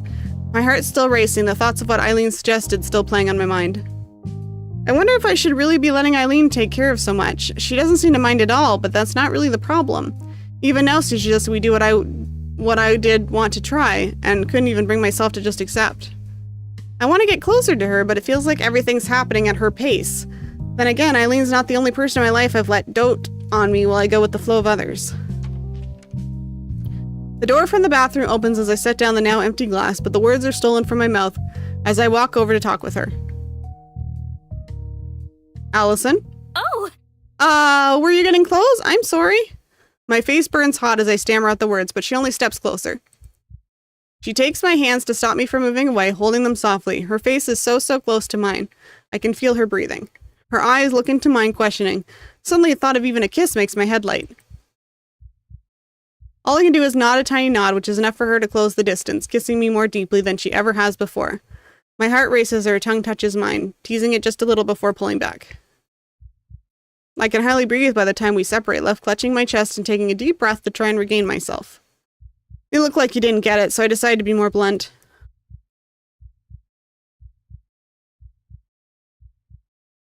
With our excitement over, the two of us had a shower to clean up after settling in for the night. Oh, wow, I wasn't expecting that to happen. Enveloped in a soft, loving warmth as Eileen cuddles me, I almost want to nod off already as she gently strokes the back of my head. This should be fine for you two, right? They're both covered up. They're just cuddling together. This should be fine. Given how cold she can be towards others, it's a real surprise she's so physically intimate. I have to admit that the sight of Eileen snuggling into her body as I do so. I love you, Eileen. Aw, cute. I know. Aw, cute. That's not what you're supposed to say. All right. I love you too. Cute. Even a few weeks ago, I never imagined I'd be sleeping with someone. We won't see each other for a while, so we have to make the most of our time before holidays. Oh yeah, I'd forgotten about that and all the excitement. It'd be nice to see everyone again, but there's a pang of disappointment that I can't be with Eileen more. You'll be going to stay with your family, right? Yeah, Colorado's not bad, so at least it'll be a nice change of scenery. Oh. You're not gonna read that too? Okay, it'll nice to see my sister again too. As Eileen thinks about her faraway family, I'm reminded of my own. I've been excited to go back home for the holidays for weeks now, but with her gone... You okay? I'll be fine. I just wished I could go with you. Sorry? As a plan forms in my head, I try to summon the same strong will she and Caprice have. I'd like to be with you over the break. Could I come? Eileen looks unsure of what to say. I wonder if she's trying to decipher if I'm making a serious suggestion or not. Even I don't know. And you talk about me going fast. Didn't you want to see your own family really badly? I do, but they won't be back home right away. I'll go back before Christmas. I don't want to be alone until then. Aw, cute. She looks taken aback. I suddenly find I'm actually arguing for this instead of merely voicing a whim. I'm not really sure about this. You've never been outside the city, let alone the state. Then there's the fact that you'll be in a house full of strangers. I coped with moving into Rose's apartment, and I'll be with you. After how much you've helped me until now, I'm sure I'll be fine. If she never left the city, why couldn't she just go visit her parents now? Like, public transit exists, I hope. I don't know, how big is this city? Public transit existed in my city of 50,000 people, though. You think she could just, if her parents are in the city, she could just go visit them whenever. She didn't have to wait till break. Anyway. She tries to stare me down, but I managed to find internal willpower in some corner of myself I didn't know existed. Eventually, thankfully, Eileen lets out a long, tired breath. Fine. You win. You can come. Cute. Thank you. Just don't try to fix things, okay? As I snuggle into her warmth with a grin of victory, Eileen silently smiles as she pats my head once more. I don't think I'll have to blur that. It's nothing showing. They're under a blanket. They're just cuddling. Like she's a little bit, cleavagey. But the classroom lies silent, save for the scratching of pencil against paper. I've already finished my math test, the unwillingness to be the first to turn it in being the only thing keeping me glued to my desk. I'm thankful for the chance to rest, though. Eileen's pace as we scoot around the zoo took all my effort to keep up with. And then there was the other business we got up to. Someone finally brings this paper to the front, other students following suit soon after. I quickly join them, eagerly placing my test on the teacher's desk and packing my things afterwards. The last final of the semester now over, I'm ready to go home, and to see Eileen one last time before she leaves for Colorado. Hey! Wait, I thought you were going with her. Wait, didn't you say you were going with her? I'm confused. Hey! The loud voice from behind me makes me jump in startlement. Hey, Oh, Caprice, hey. My heart slowly moves out of my throat with Caprice and I starting off together towards the art club. I considered asking Eileen if we could walk back to her apartment together instead, but I couldn't leave without saying my goodbyes to Caprice and Wallace if I could find him. What brings you to my class, anyway? Millie wasn't around, so I got lonely. So I'm the second choice, huh? Well, at least I can be around for her. You two really are close, aren't you? Yep, we grew up together, and now we even live together. Millie and me and Haley. She's our other friend. We take good care of each other. There really are all kinds of relationships. It's so different from high school, where everyone is neatly organized into friends, classmates, or strangers, and we all just lived with our parents. Do you have a roommate? What are they like? I live with a family friend. She's nice, even if she looks a bit rough. I have the apartment to myself a lot, though. The statement seems to give Caprice food for thought. You shouldn't look so tired. School's finally over for the year. Yeah! And that's why we're having an extra special art club meeting. huh? Extra special? You'll see what I mean. I have a feeling she's working this out as she goes along. I still can't decide if I like the spontaneity of hers. It's endearing, but there's no sense of stability to her like Eileen has. As we head towards the arts building, we spot Eileen just outside. Busy huffing into her hands and rubbing them together for a little warmth, it takes a moment for her to notice us. Eileen. Eileen, hi! As she looks up in my direction, I notice her shoulders relax a little.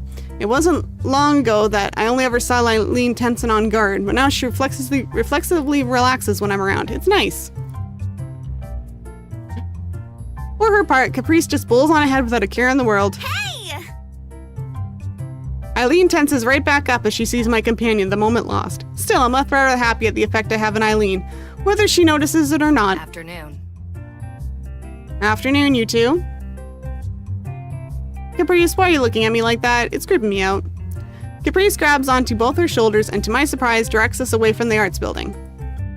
We've had a change of plans. Do I get a say in this? Once again, Caprice either doesn't hear or chooses to ignore the question.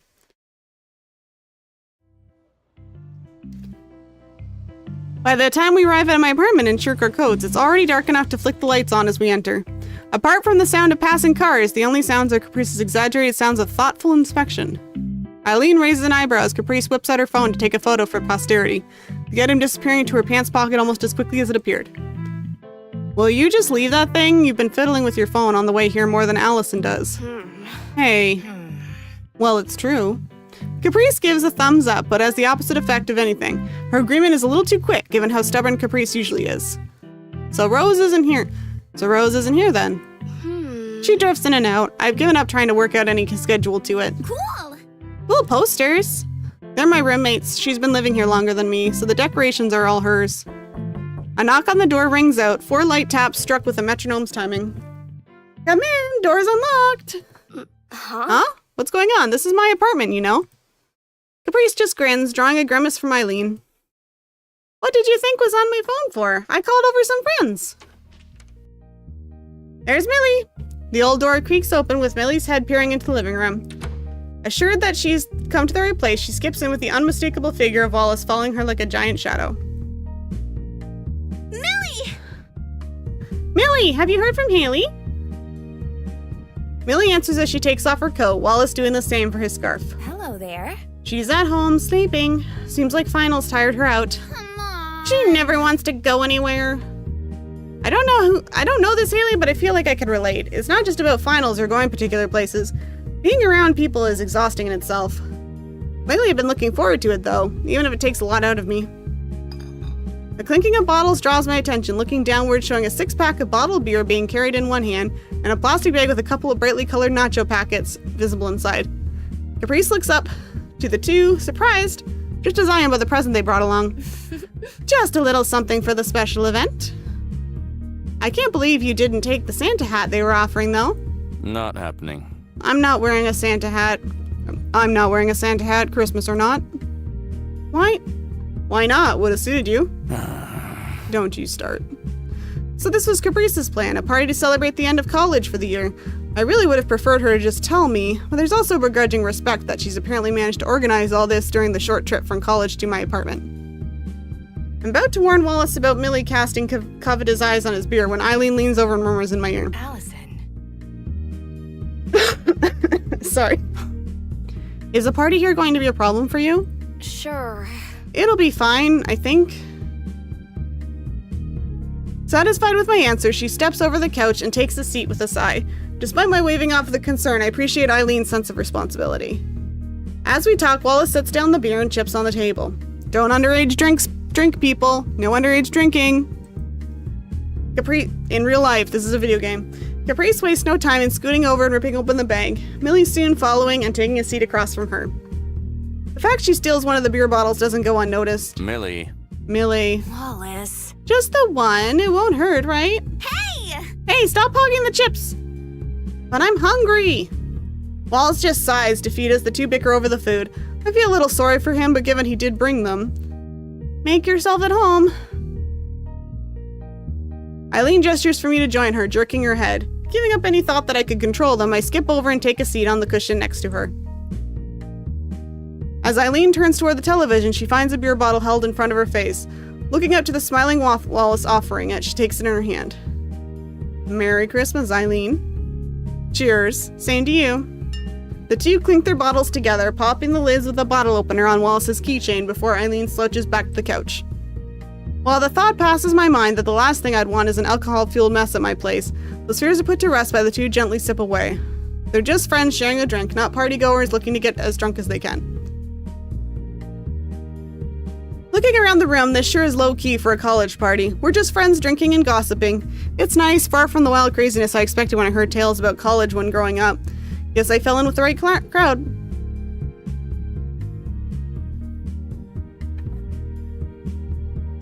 What are you doing hanging out with us losers anyway, Millie? Running club not doing anything special? No, not really. They're doing this and that, but most of them seem to have plans. The leader and his friends are graduating, so it's going to be up to me to keep the ship sailing. Sounds like you're going to have your hands full next semester then. Always up for a challenge. Wallace! She looks very strange when it's blurred. I know it just looks like she's got black eyes. Hey, Wallace! Caprice's excited tone as she wolfs down her mouthful of nachos fails to enthuse him. Remember when we talked about that at the pizza place? I mean, about your club and all? No. No. But... No. Millie grins triumphantly at her friend's expense. I feel a little sorry for Wallace being caught in their rivalry.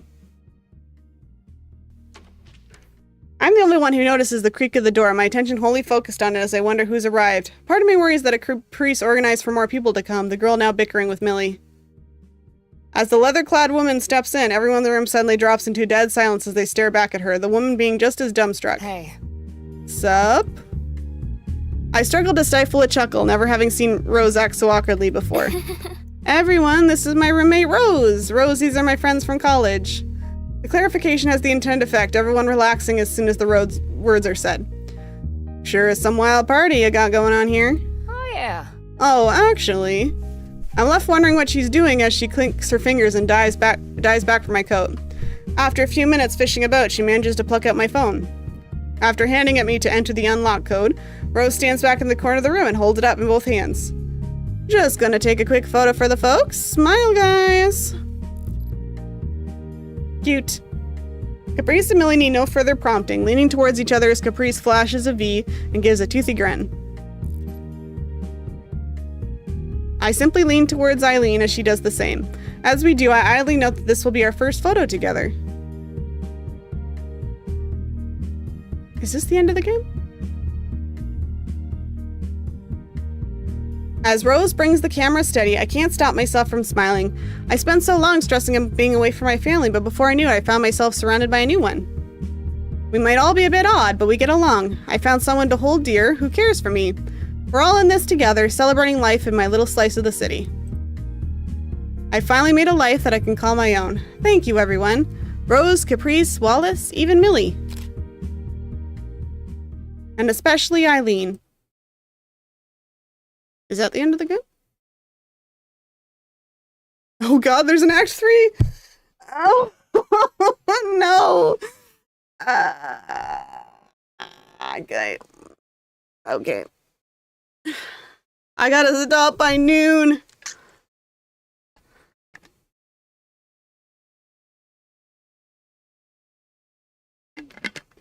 Okay.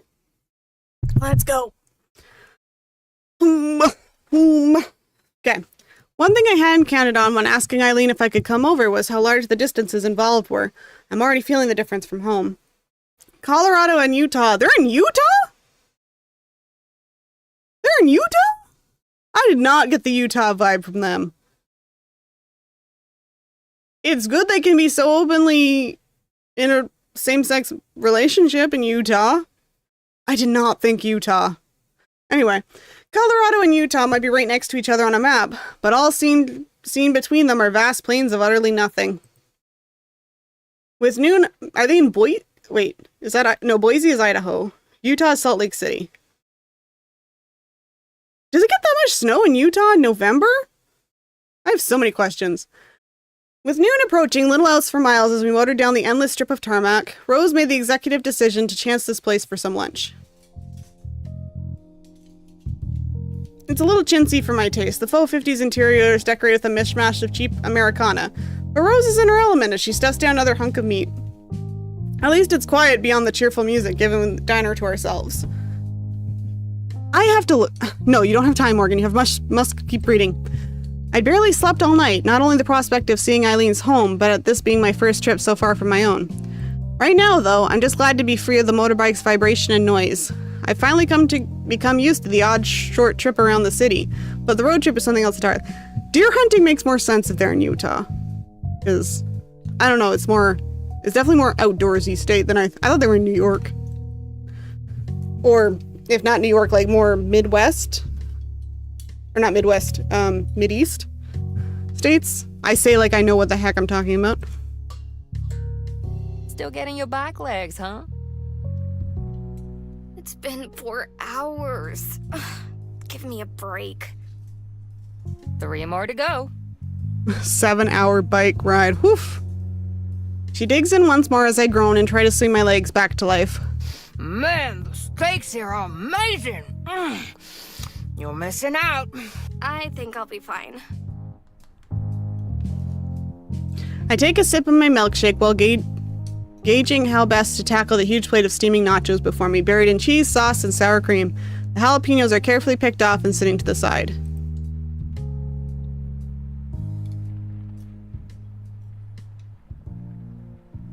There's not much to see out here as I glance out the window. Oh yeah, I also said that I thought they were in Michigan. Just an endless plain stretching out to the horizon, an enthusiastic welcome sign at the otherwise invisible border being all that indicated we'd enter a different state. I'm not sure what I expected, really. I knew there were no rivers or anything defining the border, but it's a different thing to see that for yourself. It's just so arbitrary, a line on a map, nothing more. Far from being any sort of revelation, it just makes me feel rather silly about being so sheltered. This is all probably barely registered to Eileen as she drove along the lonely highway. Nice, she's giving you a 7-hour bike ride, geez. Rose picks up her phone to check the address I gave her once again, forcing down the current chunk of steak she's eating with a giant gulp. Still have a while to go, huh? If it's as close to the big city as you've said, we shouldn't have a problem finding the place. So, she's never told you anything about her home? Her family? She mentioned her sister once. She scratches the back of her head as she thinks. I don't mean to pry, but I still don't get why she'd come all the way from outside the state to live in Utah.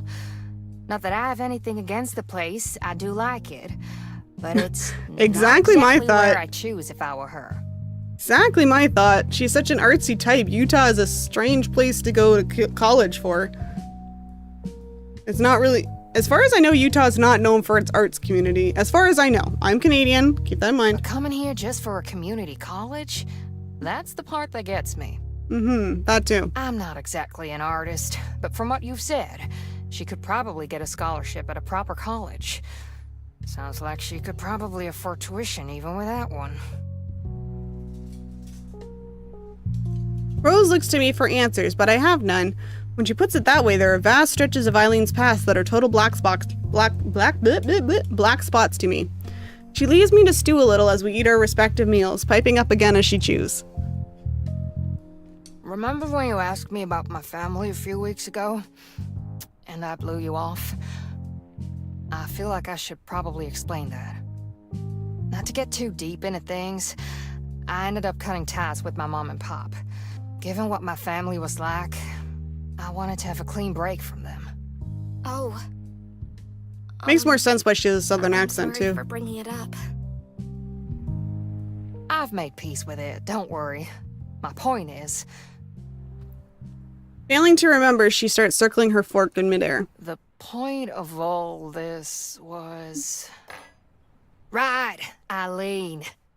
I'm just saying that there might be a reason she's cagey about her personal life.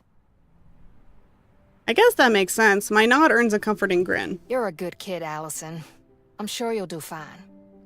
In fact, you even taught me a little something. To be honest, I expected to be mothering you around when you first arrived to live with me. That you were some kid I already knew everything about, who I'd be left teaching adult life to. Yeah, I was kinda wrong there. But you've helped me so much. I couldn't have managed without you around. You've surprised me so much. You made me rethink how much I know about the world and other folks as an adult. I got a little arrogant without even realizing it, and you brought me down to earth. I thought adulthood was about knowing everything, but it's actually about admitting how much you don't know. I wanted to thank you for teaching me that. Satisfied with her explanation, Rose quickly gets back to her precious steak. Left in thought, I get back to my own food. I didn't realize I could have such an impact on others' life, let alone Rose's. I looked up to her so much that I forgot we're both muddling through life together. Eileen's lived so much of her life in solitary manner that maybe opening up to me isn't as easy. Maybe she just doesn't want to, given her past experiences. Eileen aside, this trip's probably a good thing. It'll push you out of your own comfort zone a little. You've already grown in the time I've been bunking with you.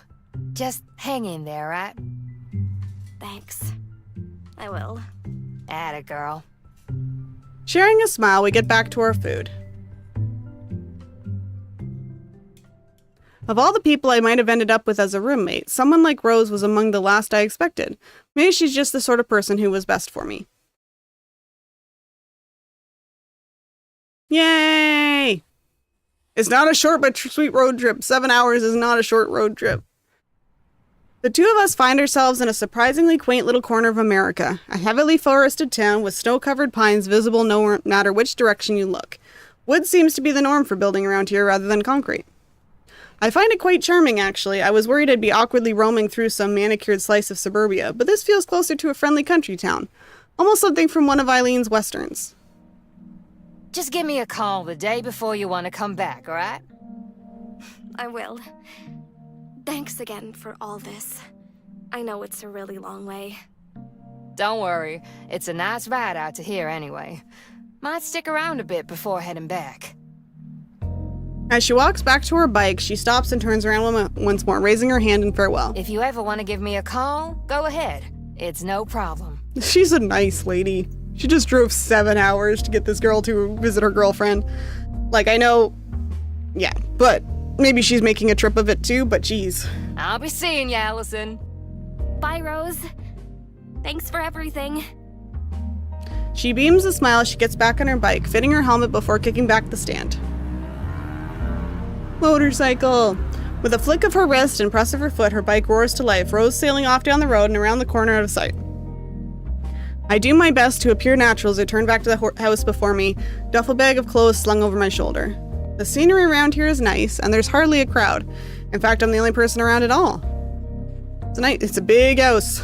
It's a big house. Now that I do get a look at it, Eileen's house sure is big.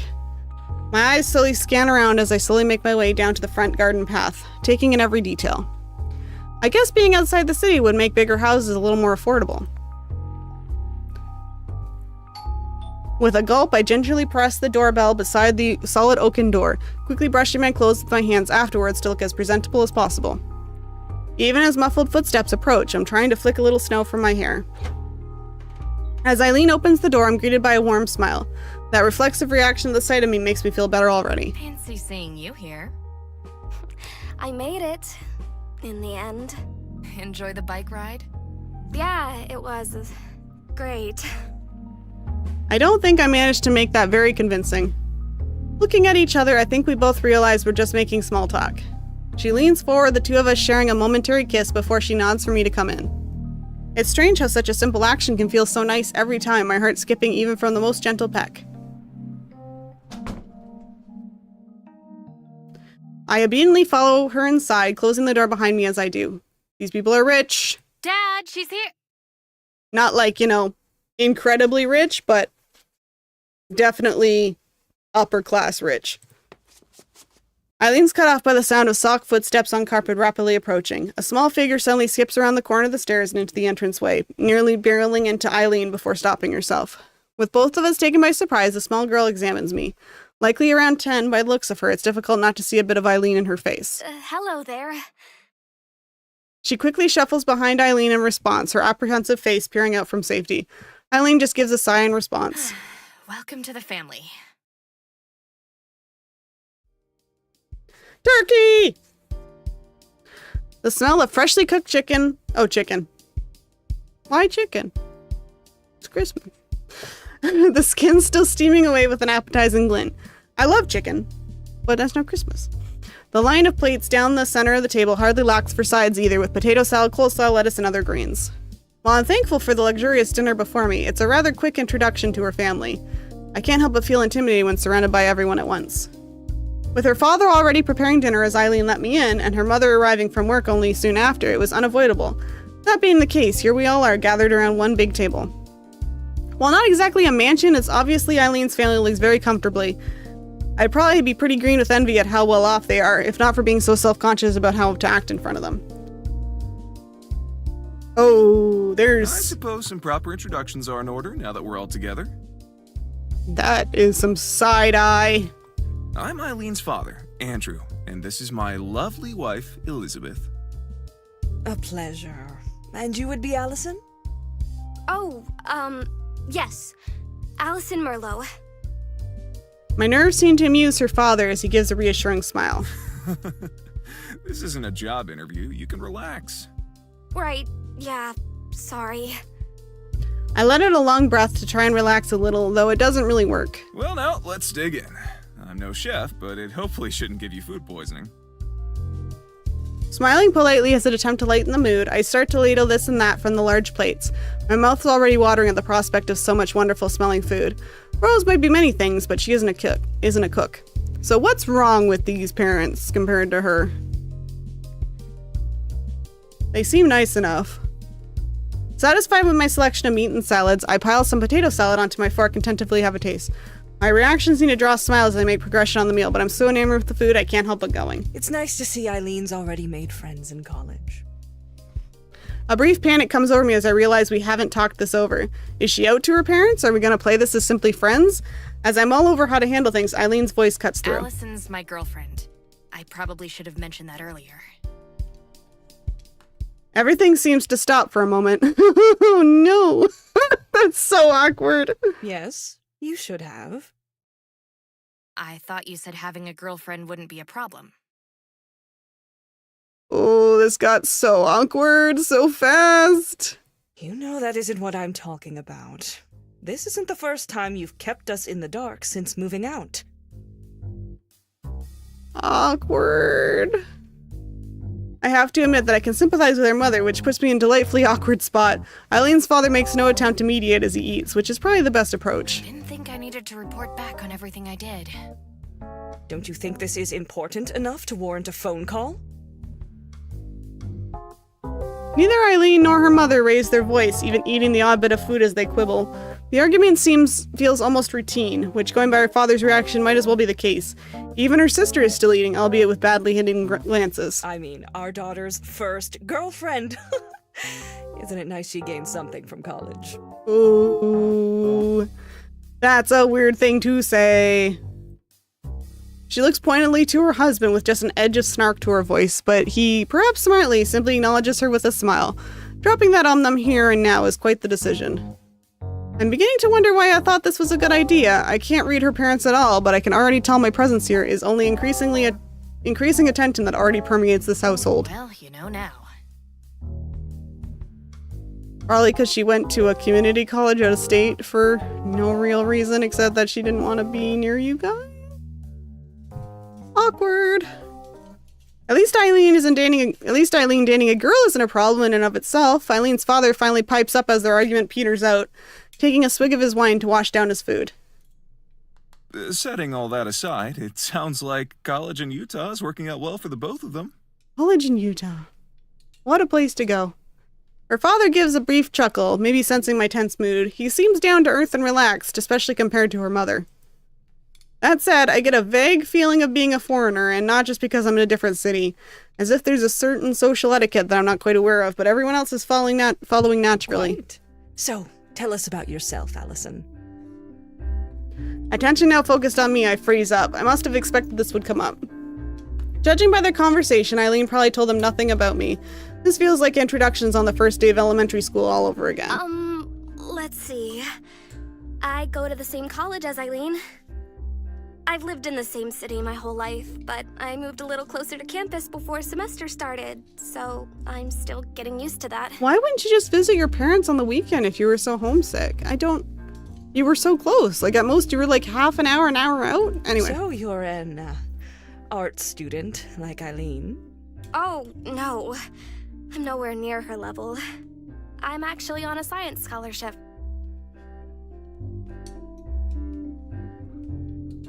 Science, huh?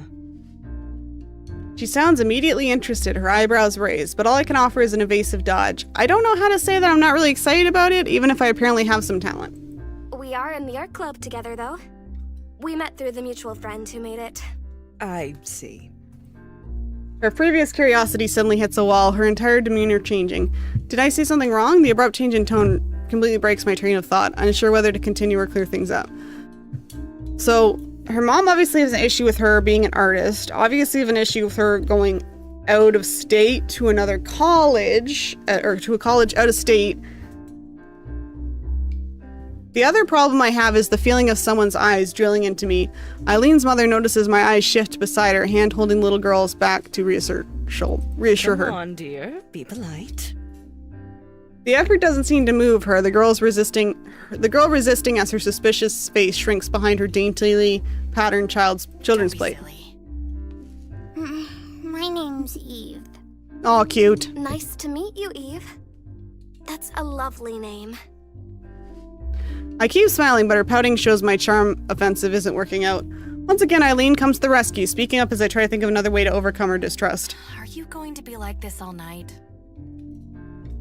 Eve just huffs and starts shoveling food into her mouth. The size of her spoon and the table before her makes the attempt at seriousness look more amusing than anything else. Don't mind her. She'll come around. She might say that, but I was hoping her cute little sister might be a little warm towards me. At least her mother has given up questioning me for now. Oh, almost forgot to tell you. The spare guest room's just been cleaned out a few days ago, so you can use that while you're here. You're not sharing a bed while you're here. Thank you very much. I'm really sorry to impose so much on you. You have charm going for you. Wouldn't you say, Eileen? This is so awkward. Eileen grimaces, her mother embarrassing her in that particular way only a parent knows how.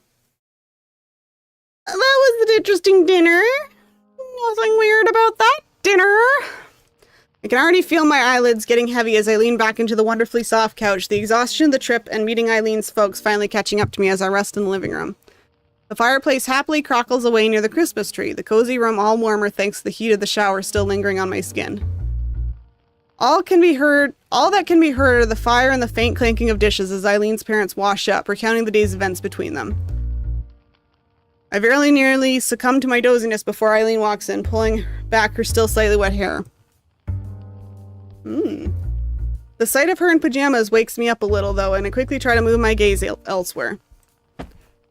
She practically collapses onto the couch beside me, staring up at the ceiling for a while to collect herself.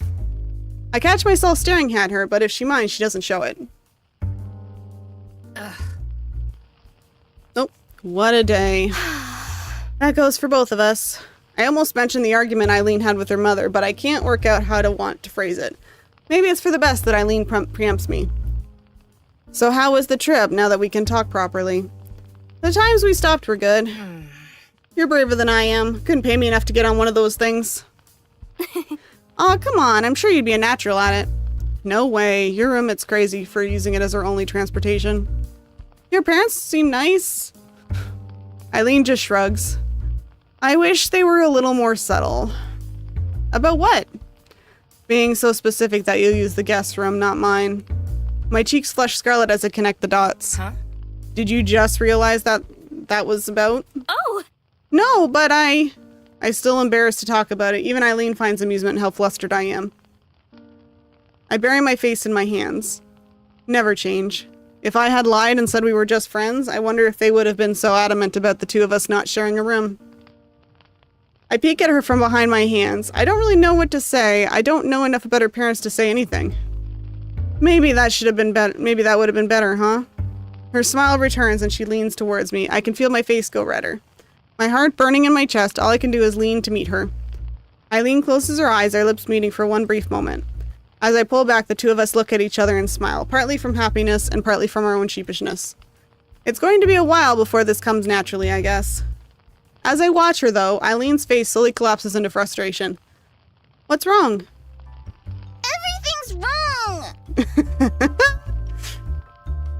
Eileen makes no secret of her displeasure. She sighs and takes to her feet, confronting the small and very unhappy girl before us. It stings to be so close, only to be interrupted. Eve. Eileen's sister takes a little notice, directing her pouting towards the object of her annoyance, me. She's my sister. I finally get to play with Eileen after so long, and you keep hugging her! Aw, cute. Wanna play, do you? Eileen flits between Eve while she's busy ranting me, bringing her arms around the child's midsection, lifting her up against her chest with ease. As Eve finds her feet dangling a couple inches from the carpet, she begins feeling about to grab a foothold. Let go of me! Wow, you haven't grown at all. That'll definitely help calm her down. To no surprise, the two start fighting. Eve's slight body jerking this way and that and as Eileen plants her feet and refuses to let go despite her squirming around. I'll tell Mom on you! And what? She'll ground me? Eve fruitlessly continues to struggle, arms and legs flailing about in the air. For all her frustration and growling, her acting out just makes Eileen all the more amused as she teases her little sister. Watching the two having their little sibling scuffle, it reminds me of my brothers at home. For the first time, my nerves about being here fade a little. Sitting on the side of the bed I'll be using for the week. I idly watch the news on the small television placed on campus. They have a television in their guest room? Holy, these people are rich. The little speakers on the device try valiantly, but the voices are so tinny I can barely understand them. It's 10:30 in the evening, going by the clock in the corner of the broadcast. Adulthood's weird. Now that I can go to sleep whenever I want to without my parents disapproving, I dutifully do so at a reasonable time anyway so I can be fresh for school. The fact that I'm actually watching the news nowadays is strange. Bored of the reports about trucks being struck after sliding around on the roads, I let myself flop back into the soft blankets as it drones on. Lacking the energy to do much else, I lazily stare upwards. Yet another unfamiliar ceiling above me. It feels like everything is constantly changing these days. My old home sure didn't have a guest bedroom, let alone one that's so nicely furnished. Here I was thinking I'd be squeezing into Eileen's bed. Not that I had minded that at all. For all the lovely things she has here, though, Eileen seems to be intentionally trying to distance herself from her parents. I don't understand it at all. She might have told me not to pry into her life, but it's hard to ignore what's right in front of my face. I quickly shuffle myself up at the sound of the opening door sliding across the carpet. With a gentle touch, Eileen gingerly closes the door behind her. I thought everyone was asleep by now, but maybe I suspected her of all people to still be up. Eileen. She puts a finger over her lips as she turns back before walking out, climbing onto the bed, and facing me as I twist around. Two of us end up sitting in its center. Shouldn't you be sleeping? Same goes for you. She has me there. Far from the quiet feeling awkward, I find myself smiling at our secret rendezvous. It feels like we're kids having a sleepover. Too bad the movie's just news instead of some horror movie we snuck past our parents. You did that? Once, my friends were so freaked out we went back to the usual horrible romance stuff. There's nothing wrong with romance movies. Her face makes it abundantly clear that this is a difference of opinion that will never be bridged. I have to admit, there is one thing different to back then, too. Eileen's body is really hard to ignore a woman like this. As much as I try to distract myself from the subject, she did sneak into my bedroom at night. What's wrong? Oh, what's wrong? Nothing, it's just, you're really pretty. It isn't often I catch her being bashful, but I think this might finally be one of those times. My moment of victory is brief, though, with Eileen's quick movement towards me, taking me all the more off guard. Whoop! I'm able to make sense of the girl suddenly lunging at me. Both of us are sent spiraling backwards into the soft mattress. Oh, what are we going to show? Okay, she's still dressed. It takes a couple of seconds to collect myself and work out what's happening. Time seeming to stop as I'm left staring upwards at the pair of emerald eyes above me. I'm pinned, I think. A brief attempt to right myself ends with a little more weak jerks. Eileen holds my arms to thick sheets with her body weight. Silence reigns, my vision filling her with her face looking downwards. I have no idea what to say as my heart beats wildly in my chest. Yet she doesn't say a word. Eileen, what are you... I missed you. How am I supposed to respond to that? Were her face any different, I think at an invitation, but there's a sincerity there that takes me off guard. I wonder how often I've seen her face or anyone's from this close and for so long. I can't help but stare upwards, trying my best to read that face so often I can't. As I do, though, I realize something. She's doing just the same. Maybe she's scared of forcing me to do something I don't want to do, or afraid of getting too close too fast. Maybe she's simply like I am, unused to being looked at this intently. Either way, she isn't leering over me. Eileen is generally unsure what to do next. Whatever the reason, I can't help but smile a little. Did I say something wrong? I was just thinking how you're still the same as ever. What's that supposed to mean? I answer her confusion by lifting my chin a little in invitation, not that I can move much more. Guys, we got 20 minutes to wrap this up because I have to eat lunch. Without any further prompting needed, she presses her lips to mine with a satisfied sigh. It isn't long before our tongues move. Breath breathing. I squirm about roughly as the atmosphere gets heavier between us, Eileen easily keeping me down. A little exciting to be playing like this, and she shows no signs of letting up. Okay. Okay. We're just gonna skip a little. Yeah. Then several sharp thuds against the door ring out. My entire body freezes, my heart nearly jumping out of my chest. The both of us freeze up as I break kisses to look over, hoping against hope the door doesn't crack open. Getting late, Allison. The mom. Why now of all times? I can only thank my lucky stars that we've been quiet, but being one door handle turned from being seen like this is far too close for comfort. Right. Sorry, I'll go to bed soon. That was remarkably more natural than I thought I'd be able to pull off. Thank you. If you need anything, just ask. Sleep well. Thanks. Good night. As her footsteps go down the hallway, both of us heave a great sigh. The mood's completely gone as both of us look to each other. I suppose this is one benefit of Eileen having her own apartment. I run my hands through my hair to settle myself down as Eileen sits back on the bed, wisely letting a few minutes go before trying to slip out of my room. I also miss living alone. Well, that was annoying. See you tomorrow, I guess. Have a good sleep. You guys can just sneak away and do something. With that, the next day, she slips off the bed, quietly shuffling across the room before pausing a moment before turning the handle. As I pick myself up to wish her a good night, she curtly turns back. To be honest, I think you look really pretty too. Aw, cute. Cute! I don't manage to form a reply before she skitters out of the room. Then again, my scarlet cheeks probably did the job for me. I'm slipping in my chair. Okay.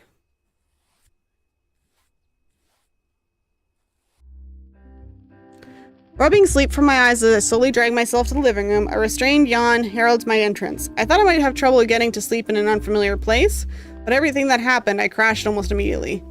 It looks like Eileen's family are early risers, noises from the kitchen presumably being from her parents, while the television blares away just ahead. The fire's crackling can make it a cozy scene if not for being interspersed with cartoon voices. Eve sits on the couch as I glance down, already bundled up in her winter outfit like a puffy ball of clothing. Eagerly watching the morning cartoons, her legs swing as she happily munches on a bowl of brightly colored cereal. I can't help but smile, reminded of my own childhood. The show and the setting might be different, but the innocence is just the same. I forgot what this simple experience felt like. I take a seat beside the oversized hamster, Eve barely acknowledging my existence, before Eileen pops in from the kitchen and calls out to me. Looks like the coffee in her hand hasn't kicked in quite yet. Allison. Want any food? There's toast and cereal if you want any. I don't usually eat breakfast, thanks though. Shrugging in response, the tired Eileen heads back out. Despite settling down to watch Eve's cartoons with her, I can't help but eavesdrop as the conversation between Eileen and her mother can be heard from the other room. Any plans for the day? Was going to study for school. Real studying? Not just drawing? Yeah, definitely the artist thing is an issue. The cartoon's loud exclamation punctuate the short silence that forms Eileen's reply. Should have known. I've seen your marks from high school. I just want you to do well. Maybe you can have Allison help. She seems to have a good head on her shoulders. She's been helping me with my math already. And here I was, worrying about who you might end up with for a girlfriend. Weird comment, but okay. You know I can handle myself fine. Why worry? Because I'm your mother. That's why. Eileen doesn't exactly sound buoyed by the compliments, but I have to admit that the praise is nice to hear. It is a bit sad to hear her mother doesn't approve of her pursuing art, though. I wonder how tempered this exchange is, thanks to them keeping things together since I'm around. Morning, you two. Going out, dear? Just swinging into town to grab paper and milk. Want to come along? Eve, Allison, we're heading out for a moment. Okay. We're going by your favorite shop, Eve. I'm coming. She drops her almost finished bowl into the coffee table so hastily that it nearly spills, skittering out the door with a faint pitter-patter on the carpet. It's amazing how much energy kids have. Eileen's parents give a short farewell as they escort Eve out, the girl racing out straight to the car. To be a child again filled with excitement for the next car trip or television show. With her family at the door, Eileen watches them drive off before heading over. I shift over a little as she drops onto the couch, setting her coffee down with somewhat more care than her sister's cereal. I give a loud stretch, but rather than being out of tiredness, it's more to calm myself as my heart starts beating in anticipation. We're finally alone, for real this time. As I look over to Eileen, it's obvious that she has the same idea as she turns off the television. Want to pick up where we left off last night? I want to, but isn't it kind of early for this? She has to think that one through. It'll wake us up. I'm not given a chance to respond as she presses her lips to mine. Not that I particularly want to argue the fact. It's like last time we'll share a moment like this for a good while. Okay. Fade to black. Awesome. The snow makes a satisfying sound as I pat it down, each handful making the sphere before me that little bit larger. It's surprising how much physical work putting a snowman together is, but it's the first time making one this size. Standing on the front lawn in the early cold of morning, I keep patiently patting away at my creation, slowly but surely building it up. I've been wanting to make a snowman for a while now, but between moving, studying, and hanging out with others, there hasn't been much time. While I might have wanted to keep lazing around with Eileen, her family probably won't take much longer to get back, and she wanted to keep practicing her art. If nothing else, at least we're both a little more awake now. It's rather nice to be out here despite the cold and given some much-needed time to unwind. I think I'm living up to the expectations of Eileen's family, but living in another's home under the gaze of strangers is still stressful. Not that I'm alone out here. The odd squirrel flits about in the distance between the trees, and birds can be heard chirping away from the pines. I wonder if Eileen, for her love of the outdoors, appreciates the sound of nature around here. Even if you're the only person around, you're never really alone. The air is nice here too. Fresh, but with just a hint of pine wafting from the trees. Oh, we only got 15 more minutes. It's only when a car door clangs shut behind me that I realize I've become so distracted with my surroundings. Her father makes an idle mention of how little traffic they encountered as they pass into the house, with her mother guessing that the cars must be going in the direction of the city instead. Eve bounces out of the car after them before stopping to spy at what I'm up to. Oh, a snowman! Yep, I never had the time to make one back home. Want to build one too? Yeah! Needing no further prompting, she enthusiastically rushes past me and crouches down, pushing together snow with her tiny gloved hands. The two of us start working away, with her snowman slowly starting to take form next to mine. Cute. There's almost a therapeutic feel to it all, relaxing outside as I see the large snowman coming together with each little step. Even Eve seems to have quieted down, focusing wholly on her work. Maybe this is a bit what sculpture is like. It's satisfying to build something with my hands and see an object form where there was nothing before. Looking over to Eve's snowman as I go, I'm impressed with how quickly she's managed to get something together. The slightly lopsided figure roughly equal to her height. Wow. You must have lots of practice. She continues working away at it, making a bit of a show of pounding the snow into a shape with both hands, her entire upper body being put into it. Eileen taught me how to make snowmen. Cute. There's a bit of hesitation still, as if reminding herself that she shouldn't talk too much to the stranger suddenly hanging around her sister. Hopefully the fun of sharing the experience might help distract her. It sounds like you and Eileen are really close. I don't get to play with her much now that she's moved out. I miss her when she goes away, but Mom and Eileen always argue when she's home. You could visit her back in Utah, maybe. I'm sure she'd like the company. Dad says we will, but he's always got work. I want to see her paintings. She was always making them before she went away. Her paintings are really pretty, aren't they? Yeah, but Mom said it's not a real job, so Eileen gets mad. What about Dad? Dad said he thinks the same, but that they shouldn't fight so much over it. Sounds like they don't get along very well.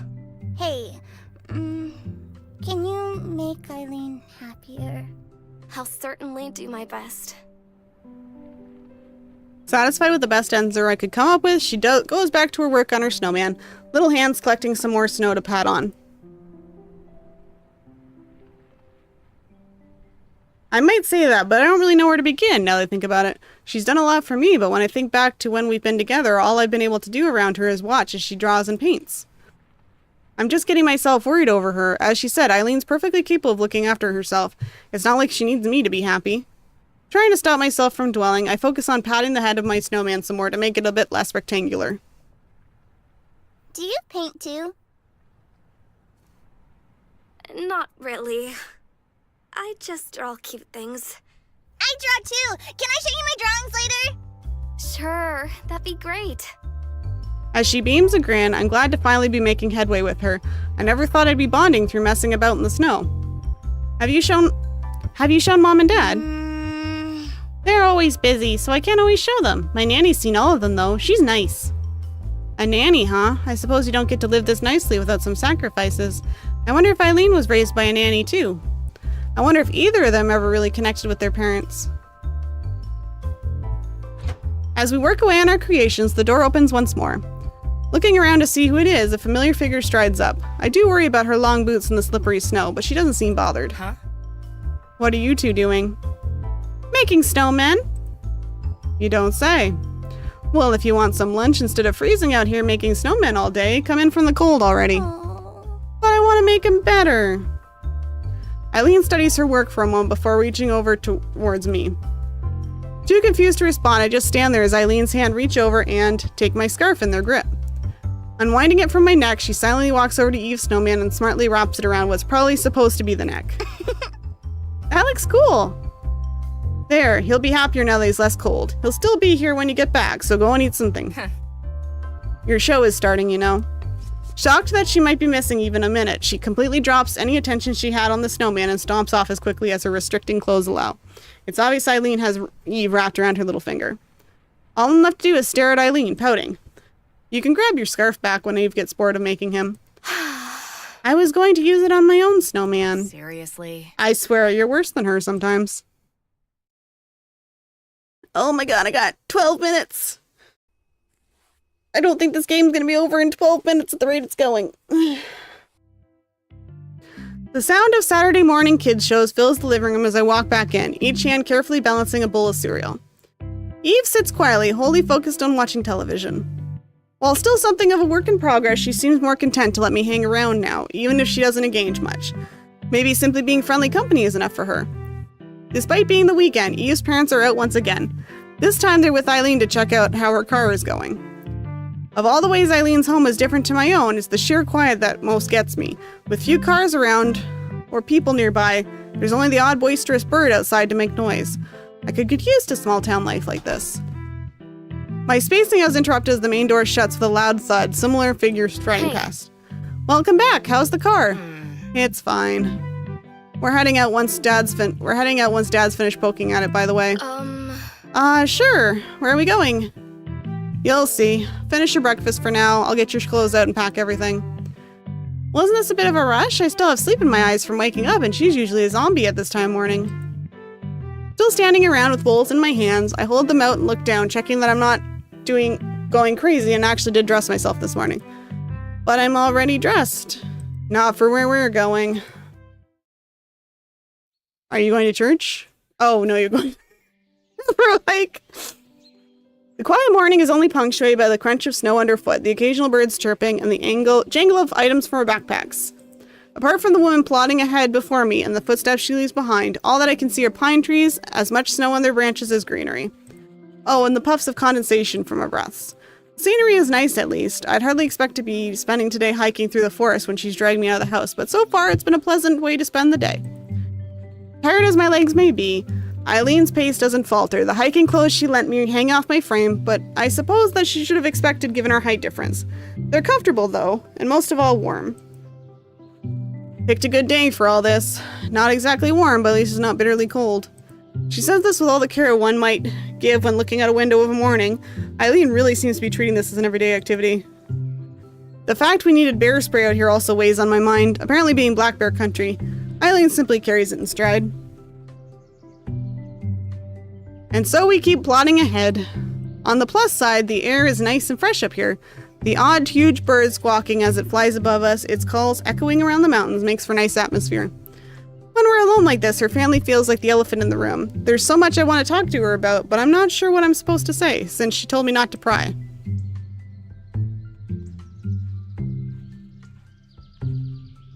Wanting to fill the air with something, I end up settling for the mildest of small talk. So you're experienced at this, huh? Sure.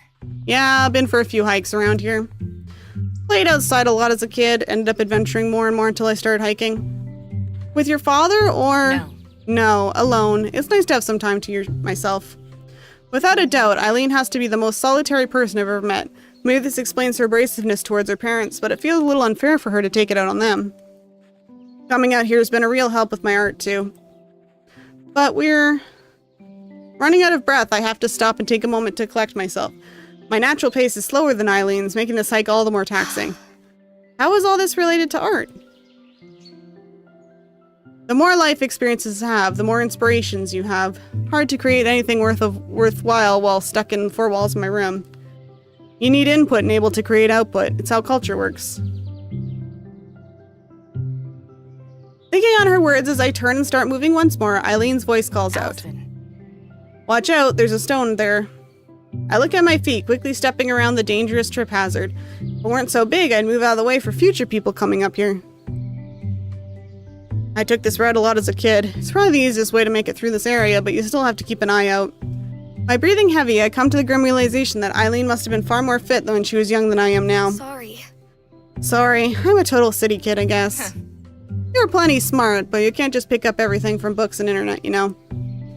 I don't really know how to receive that half compliment, half criticism. Is this where Eileen picked up her independence, hiking in the woods alone? It's not like it's bad out here. The air and sounds and everything are nice. I just can't imagine doing this alone. And not just because I'm barely being pulled along as it is. Do you think maybe we can rest soon? Going by the frowner face, Eileen is clearly disappointed with my request. We barely started. There's a resting place I want to reach, but we can't stop every few minutes if we want to get back by sundown. Just how far does she plan to take us? Transition! The sound of the river getting louder and louder as we walk before the two of us finally reach a clearing after a couple of hours or so of hiking. Despite barely being able to walk, I've kept myself from complaining anymore, not wanting Eileen to be disappointed in me again. With the two of us slowing to a stop as she looks around, it seems we'll finally be making a pit stop here. Same as it always was. Looks like nobody's messed with it. I'm about to ask what's so significant about this place before she bends down and sweeps some snow off a few large rocks, showing them purposely set in a small circle. Here, have a seat. Setting herself down on a particularly large rock, I quickly follow her lead and sit next to her. Looks like most of the rocks here were carefully set in the ground to make a little campsite, positioned next to the gently flowing river. My legs are happy I get to sit down. Looks like you've come here before. I ended up building this place up into a little base camp over the years. Bears kept taking out anything I brought in or set up, but at least they leave the rocks and ditches alone. Eileen makes herself comfortable as she pours out a tin and thermos to pour herself some water, while I cup my hands and huff them to warm a bit. With the two of us settling down to recover for a while, I listen to the sounds around us. It's so different to my own home, with the sounds of cars and crowds replaced by the river's slow trickling and various birds and other wildlife. Somehow, it isn't a surprise this is the kind of place Eileen would like. As she sits out there thinking to herself, she looks like part of the scenery just as she did in her quiet art room. At least until Caprice and I made it decidedly less quiet. Then there's me in my oversized clothes and labored breaths. It's peaceful. Yeah. I thought my apartment was quiet, but it's nothing like this. Your place wasn't quiet at all when I was there. Constant cars, construction, and people walking by. I'm not like you. I've only ever lived in the big city. I was worried about being so far from home, but I think I like it here. Playing with Eve has been fun, too. Your family has been really nice to me as well. Eileen's face sours, making me immediately regret adding that last little addendum, or more to the point, the lecturing tone.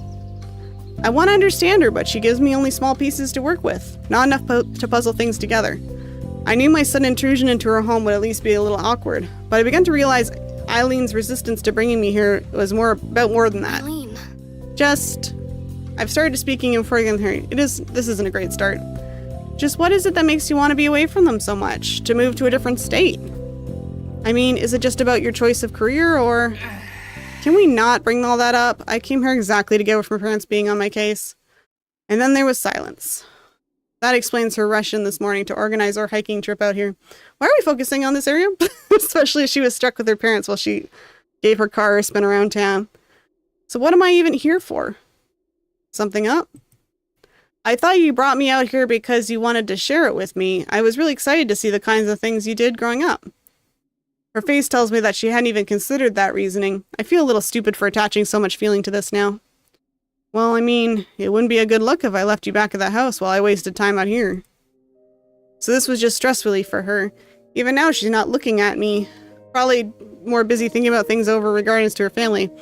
I opened my mouth to try and ask her about it, but I can't work out what to say. I'm just here because she feels obligated to invite me. I guess I should have realized she doesn't want me here. She didn't want me here at her home at all. I'm the invader. I'm in her space. It's no wonder she treated me like a burden this entire walk. If I was going to get in her way, she should have just said so. In the end, the only reason I even know anything about her disagreement with her parents is because Eve told me. Eileen doesn't want me to know. For now, I'll just have to be content as a spectator looking into her life without getting too involved. Huh? I quickly look back, but rather than acting contrite, she's pointing to my left side with her gaze focused. An insect seems to be lazily crawling on the type... I don't recognize it, but it looks harmless enough. To be honest, I couldn't care less about the little beetle right now. You're not worried? Should I be? Well, I mean, most people don't like bugs crawling on them much. Why is there a bug? It's the middle of winter! I just shrugged, leaning down to press aside my hand to the cold ground while gently persuading the bug to get off my other hand. After a little bit of effort, the little fellow gets off my glove onto the soil, scampering off a little faster for the experience. It won't hurt me. What, just another one of your animal friends? I'm not exactly in the mood for being teased. It's the kind of thing you can learn in books or on the internet. Eileen laughs it off, but I'm sure she can tell I'm being snippy. With that, she stands up, putting her thermos and cup back into her backpack before dusting herself off. Ready to keep going then? We still got the afternoon ahead of us. Sure. Yeah, sure.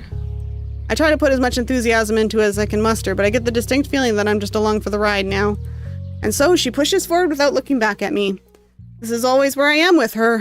Whether I'm watching Eileen paint or watching her hike, I'm always far behind her with eyes on her back.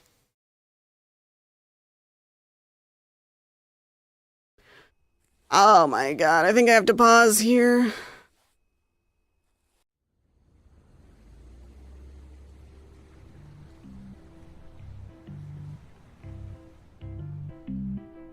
Okay, I have to save. I'm sorry, I can't go any further. I feel bad. I've been going for 2 hours and 20 minutes. Yes, I'm sure. Oh.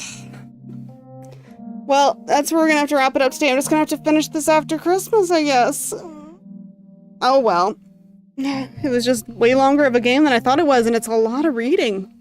And I don't want to screw up my voice. Okay, well, we'll get back to this after the holidays. Let me double check the schedule. Yeah, I'll probably be able to stream on the 29th. We'll have to see, you know, holiday-related activities and stuff, but maybe the 29th? Probably not the 31st, that's New Year's Eve, but the 29th. Maybe I can finish it then. We'll see. I keep thinking this game is gonna be over, and it's just like, nope, there's still more. More drama! More relationship drama, which is fine. I'm liking the story. It's just really long. It's just really long, and I'm getting tired. But, okay. Well, we'll see everybody 2 weeks from now. On the 29th, like I said, I'll try and stream on the 29th and try to finish it. So at least it's still during the holiday season. But anyway, I hope you guys have a great day. If you don't have a great day, I hope your bad day is over with soon. I'll talk to you later. Thanks for joining. Bye-bye!